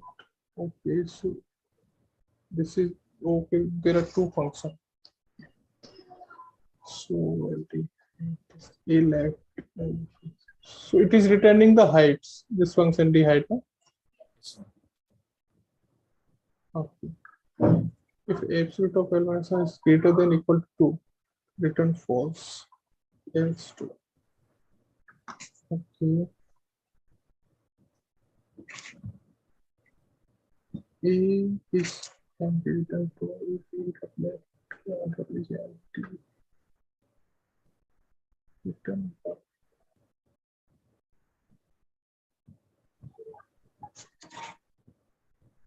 A dot left is empty and A dot right is empty. So return 1. Else 1 plus max height of A left and A dot right.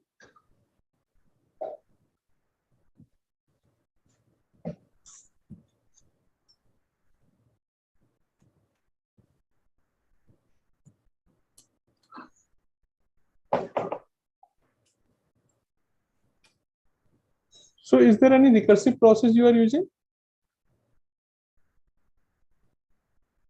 Sir, So you are applying this on the root. Okay. So on the root,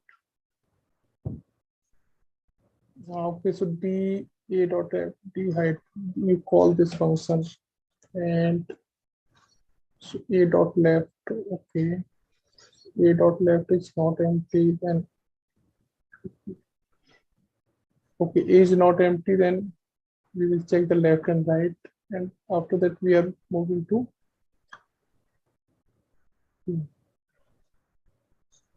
oh, here you are using the recursive function. D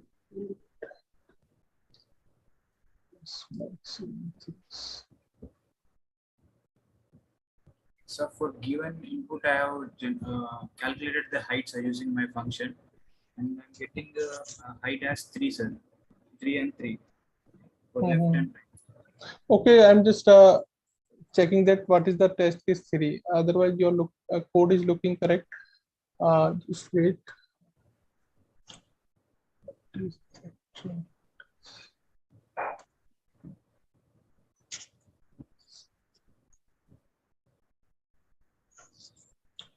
Problem number 5.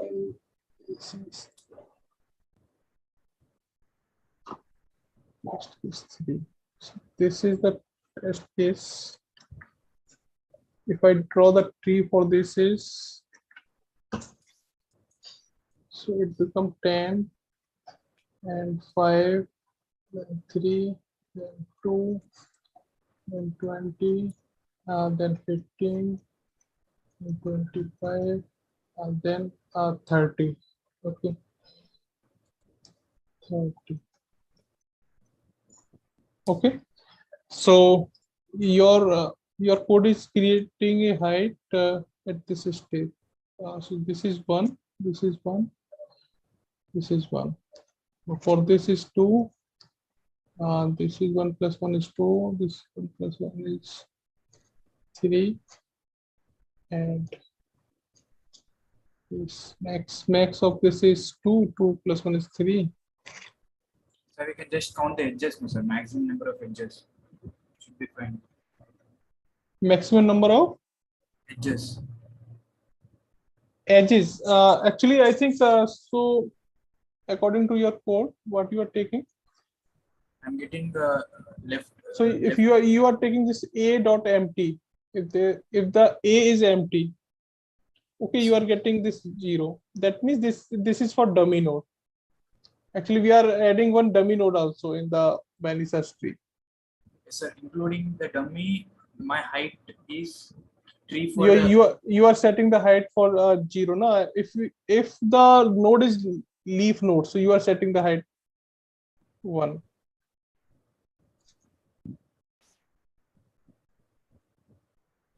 A dot left is empty. So what is empty is returning that if the self dot value is none. So this case is for dummy node only. So actual leaf node is this one. If a dot left dot is empty and a dot right dot is empty equal to return 1. Okay. So because of that, I assign this one value. Otherwise, there is one more dummy node is also available. So for that, we are taking 0. But Sorry, you have. But in this case, left hand side is 3 and right hand side is 3, no sir? No, currently I'm calculating the height only. So for this height is 1. Okay. And for the what will be the height for 3 is 2. It is correct. Because there is no node is available on the right, but there is one node available on the left. Okay, so we are taking this.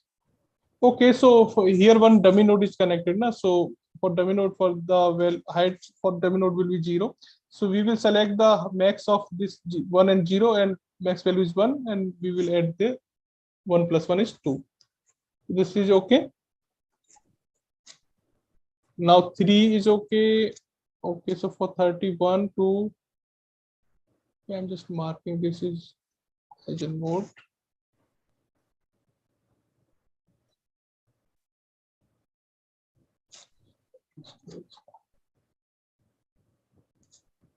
And for 10 is it is 4.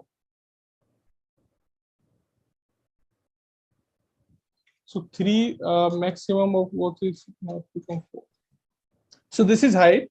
After that, in the reversing, when we are returning it, so we will check that. Oh, okay, so what you are doing. Okay, so okay, so L minus R. Okay. Yeah, so actually you are just comparing the height of the root node only. What is the left of the, so you are just comparing for this node only. So what will be the height of left node? This is 3. This is also 3. 3 minus 3 is 0. So according to this, your code is returning true for this. Sir. But you have to check in that way. So for example, for this part, so what will be the valence factor is 3, but there is no part, that means 0. So 3 minus 0 is 3. Same for this. Your code is not checking the lower parts balance factor. Okay. So I think what modifications should be there.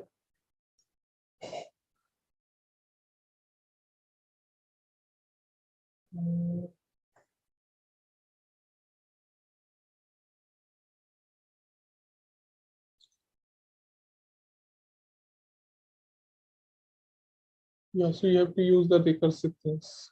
Okay.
Yeah, so there is one solution for this problem is so I'm explaining.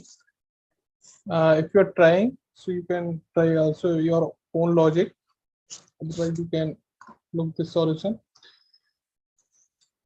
So, for example, so this is a one recursive call we are using here from here.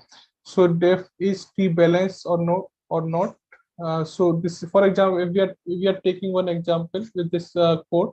So this is the node reference initially on the 10. After that, we are taking one global variable for maintaining this information true or false. Then we will check that if node is empty or not. Okay, so node is only empty when it contains the value none. So there is one dummy nodes added at each place where there is no child available. Okay, that contains the none value. Okay, so in that case, for example, there is no right child for that, so that means there is dummy node at this place. So same things for here. So same things for there is one dummy node added at each left or right place which are empty. So, and this dummy node contains the value null. So we can identify by this if any node contains the value as a null. So we can say that this is an empty node. So we will check that if node is empty. So this method will check that if node contains the value as a null. So we will return the node height equal to 0. So on this dummy nodes, we will return the height equal to 0. We will assign the height equal to 0. So for each node. Okay. So this is the recursive process. So I'm just mentioning the 0 value for each dummy node. And otherwise, we will apply this post order traversal type things. So first we are traversing on the left side. So same function we are calling on the left child. And then we are calling on the right child. And after completing the left child and right child process, if node is empty, then we will return these things. And this is the next step. Okay, so we can calculate the height of each node. One using this formula 1 plus max node left height, comma node right height. Okay, and using this height, after that we will check the node things. If this node, so in using this check method, we will check that the balance factor at this node is greater than 0, greater than 2 or equal to 2 or less than equal to 2. So this check function is basically checking the balance factor on the node or at the node. If we are getting the value as balance factor value greater than equal to 2, so we will return the false. Otherwise, we will return the 2. So you can see that here we are just checking that node dot left equal to none.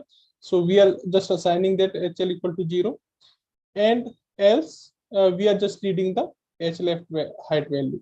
Node is available, then we are just directly read the height value of the left node. Same things for the right. If node is not available, so we are just assigning the HR equal to 0. If node is available, we are reading the height. After that, we are just checking that absolute value of HL minus HR is greater than equal to 1. Then we are returning false, otherwise returning true. Okay. So what we are doing, we are just starting from the top, and we will perform this recursive process, left, right, then checking things. So same things we are explained in the last example, left, right. So first we will, so left, right, check. Okay, this balance factor is greater than 2 or not. So this is, I'm just representing this C. So first step is left recursive call. We will move to the left child. Okay, L R C. Okay, this is checking process. Same things for the on that this node L R C. L R C. Okay, now we will check that on this node L R C. So in that case, now this node is empty. So we are performing this step in that case. Okay, so there is no left, there is no right, and this node is empty. So we are just directly assign the height 0 on this node. Okay, after that we will perform we will back to the previous node. So now left part is completed. Now we will move to the right part. So right node is also a dummy node. Now L, R, C. So there is no. So this node is a empty node. We can directly checking using this node dot is empty process. So this is also a empty. So we directly assign the height equal to 0 here. Okay. So after that, when we are returning here, if we are returning here, so at this stage we will perform this checking process. Okay, so so this part is performing in the else case. For the dummy node we are performing this case. Okay, so this checking process are not this checking process will not apply on this dummy node.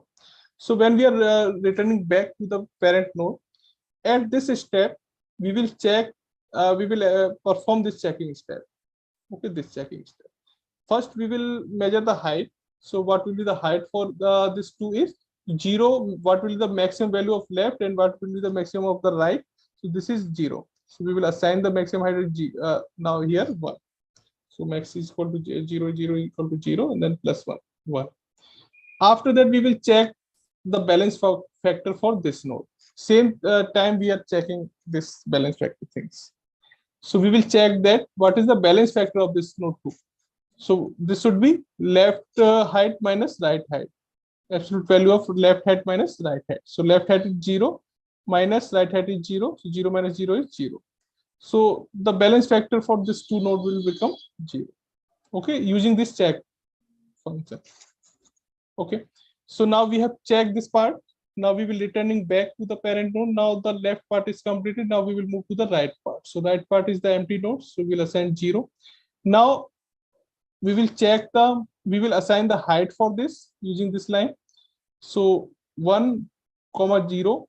What is the maximum value is 1. So 1 plus 1 is 2. So the height will become 2. Now we will check that the balance factor for this is. So what will be the left height is 1, right height is 0. 1 minus 0 is 1. So balance factor will return as a 1, 2. Okay, so in that case, if check node equal to first, then we are assigning, otherwise we are not doing anything. So in that case, this is also a balance because balance factor is 1. Okay, now we will move to the back. Now all part is completed. Now right part for this. So now the balance, height of this is 0. Now the height for the left is 2 and right is 0. Now the what will be the height for 5 will be max of 2, 0 is 2, 2 plus 1 is 3. Okay, this is the height. Now we will check the balance factor things. So what will be the balance factor? So left height is 2, right height is 0. 2 minus 0 equal to 2. So in that case, if we are getting this 2, so this check function will return false in that case. Okay, if we are getting this balance factor value is greater than 1, so it will return false.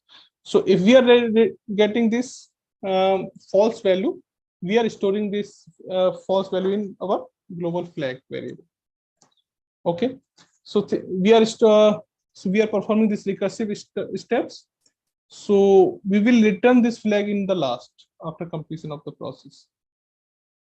So same things. So now the flag value will become false, and now we will repeat this process completely on each node. So if once the flag will become false, it will never become true. Okay, there is no code part is available to set this value is equal to true. Okay, so after completion of this process, we will return the flag value. So that will represent the trees balance or not. Okay, so this is the process we can use to check the trees balance or not, or we can use this concept in our graded assignment problem 1. For I think you are performing insert operation here and rebalancing is required. So you can use this concept.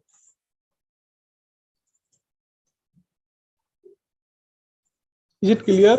Those who are So global flag, we are just keeping like that. We're not initializing it to true. no, we have initialized this line in this line. Okay, okay. Okay. Or we could have done global flag equal to true here itself in the function. No, actually, otherwise every time we will this value will become true. Correct, recuts because of recursive. Correct. Yeah. Okay. Okay. So fifth one problem is also remaining, and this is the Could you tricky. please go back? Could you please go back? Okay. Okay. Okay. So just in this check node definition, we are what we are doing, we are basically injecting a dummy node with if else condition. No, this check one, no? Yes, yes. No. Actually, we are passing the reference of node, and we are calculating the balance factor for this. So for dummy node, we are not checking this part. So for example, this code line, like if node dot left is equal to none, then HL equal to 0. Yes. Okay, this one. So at this step, what we are doing, this 0 is not there in the list provided, correct? Okay. So we are injecting this 0 and then using that as a leaf node. Yes. So for example, for this step, so there is no right available for here. So this is a dummy node actually. Or we can also read the height of when we created the tree from the given list of nodes, then this the tree got created just like we did this. But yes. At node number 3, at node 3, there was only left child but no right child. So checking that condition, we injected a dummy leaf over there. Yeah, so in the creation of when we are creating the binary search tree, so we are injecting one dummy node. Every place when there is no child available. No child available either in the left or in the right, then we are injecting what dummy leaf node over there. Yes, and then we are carrying out with the complete tree in that sense. Yes. Okay. Here, so I think we can read the height of dummy node. So we can either assign the 0, otherwise we can also assign this dummy node thing. So node that left, okay, 1 second. If node dot left equal to none, so what we are adding this dummy node. If not, okay, so I think this condition should not become.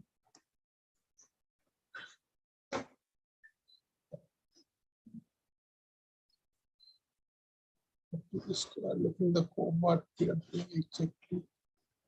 So if at any, this is the insert things.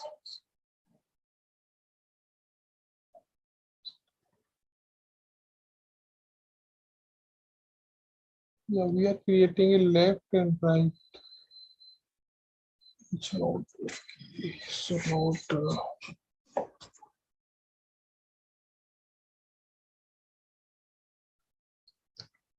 Actually, I think we are adding this dummy node only on the leaf nodes, not the internal nodes. Yes. So like 3 so is an internal this is not node. Correct. Yeah, this is not correct.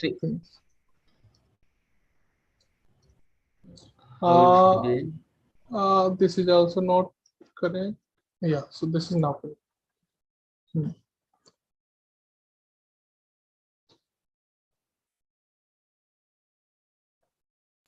Sorry to bother you. Can we redraw the sketch again? Yeah, okay. So no, I think I'm also confused. So what is the sequences?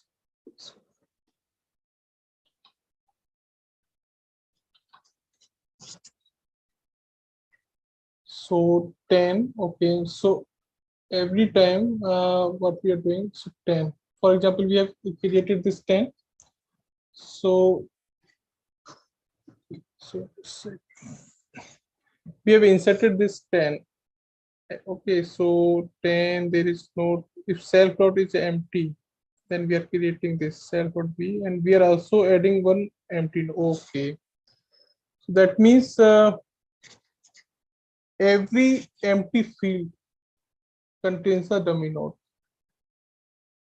10, 5, 3, 2, then 20, then 15, 25, then 30. Every empty field, for example, there is no left or right child, so that called contains that one dummy node. Same for this.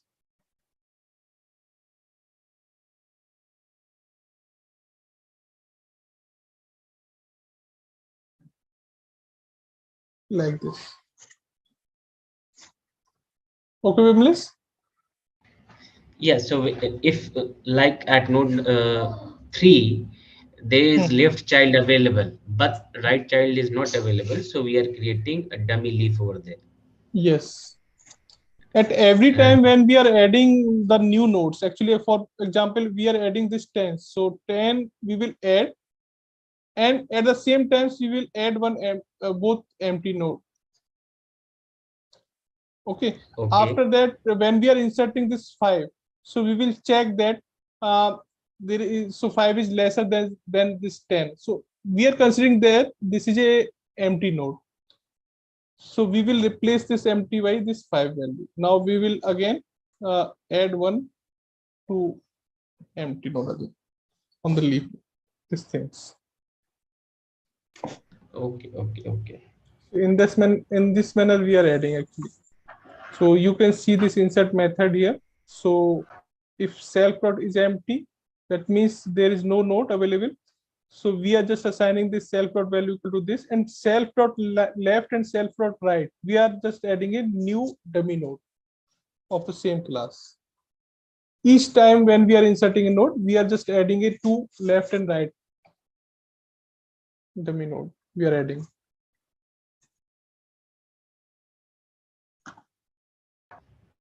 Okay. Okay, so first we are creating a frame, and then we are putting in the value. Yes. So our final tree will look like this. This one.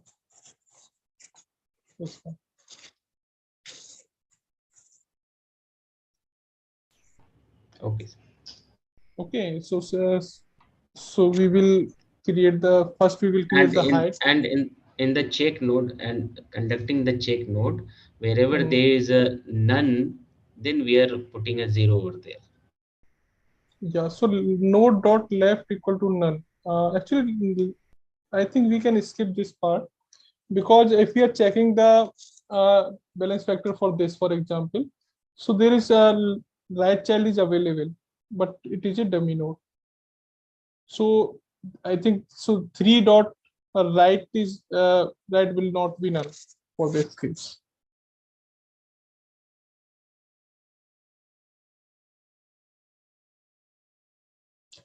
Okay, so for example, this And height we are calculating by starting with the dummy node. Yeah. So actually, first we are calling recursively, and we are moving to the last till a dummy node, and then we are returning back. So in that case, for dummy node, we are assigning height using this one. Yes. If node dot is empty, yeah. After that, we are just checking that formula is giving the height. Yes. So I think we can skip this part, because I think this is not checking in any way, because left or right child is also available as a dummy node, or we are not checking this balance factor for dummy node anytime. Okay. So this, I think this condition will never occur for first case. I think we can directly use these things for the left and right also. So it will not create, I think, problem. Okay, sir. We'll try doing both the cases. Yeah, both the cases try. Okay. And the problem number 3 I'm just publishing, and this is also based on the greedy approach, but little bit tricky.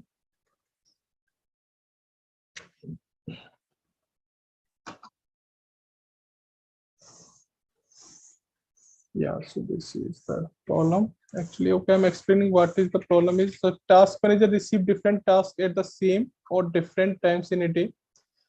And he follow the shortest task first strategy to finish tasks to reduce the average waiting time for all tasks. Each task takes some time to finish, called burst time. So this is the time required to finish the task. At the particular time T, manager selects shortest burst time task to perform next from all tasks receiving till time. So I'm explaining with the example. What should okay.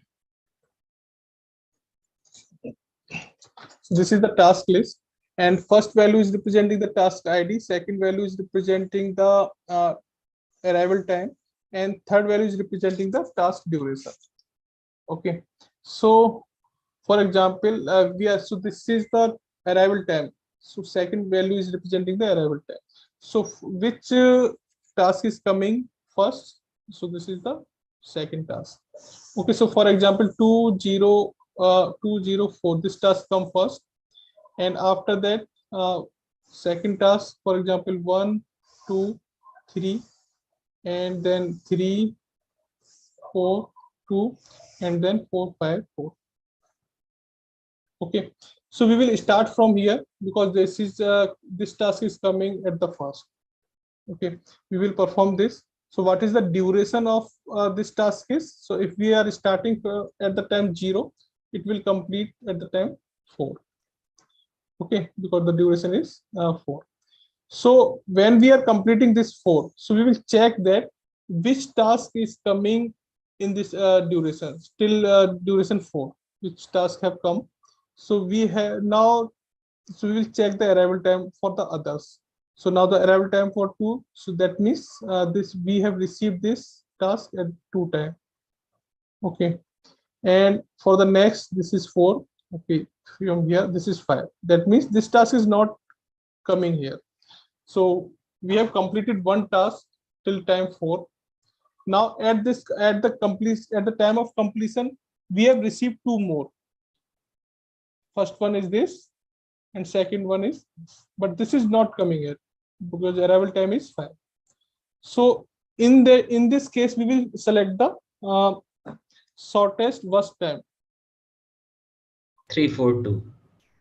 3 and 2. This is the burst time. This is the duration time of the task. So we will select the minimum. Okay, so 2. Okay, 2 and 4. So this is the shortest, smallest duration of the task.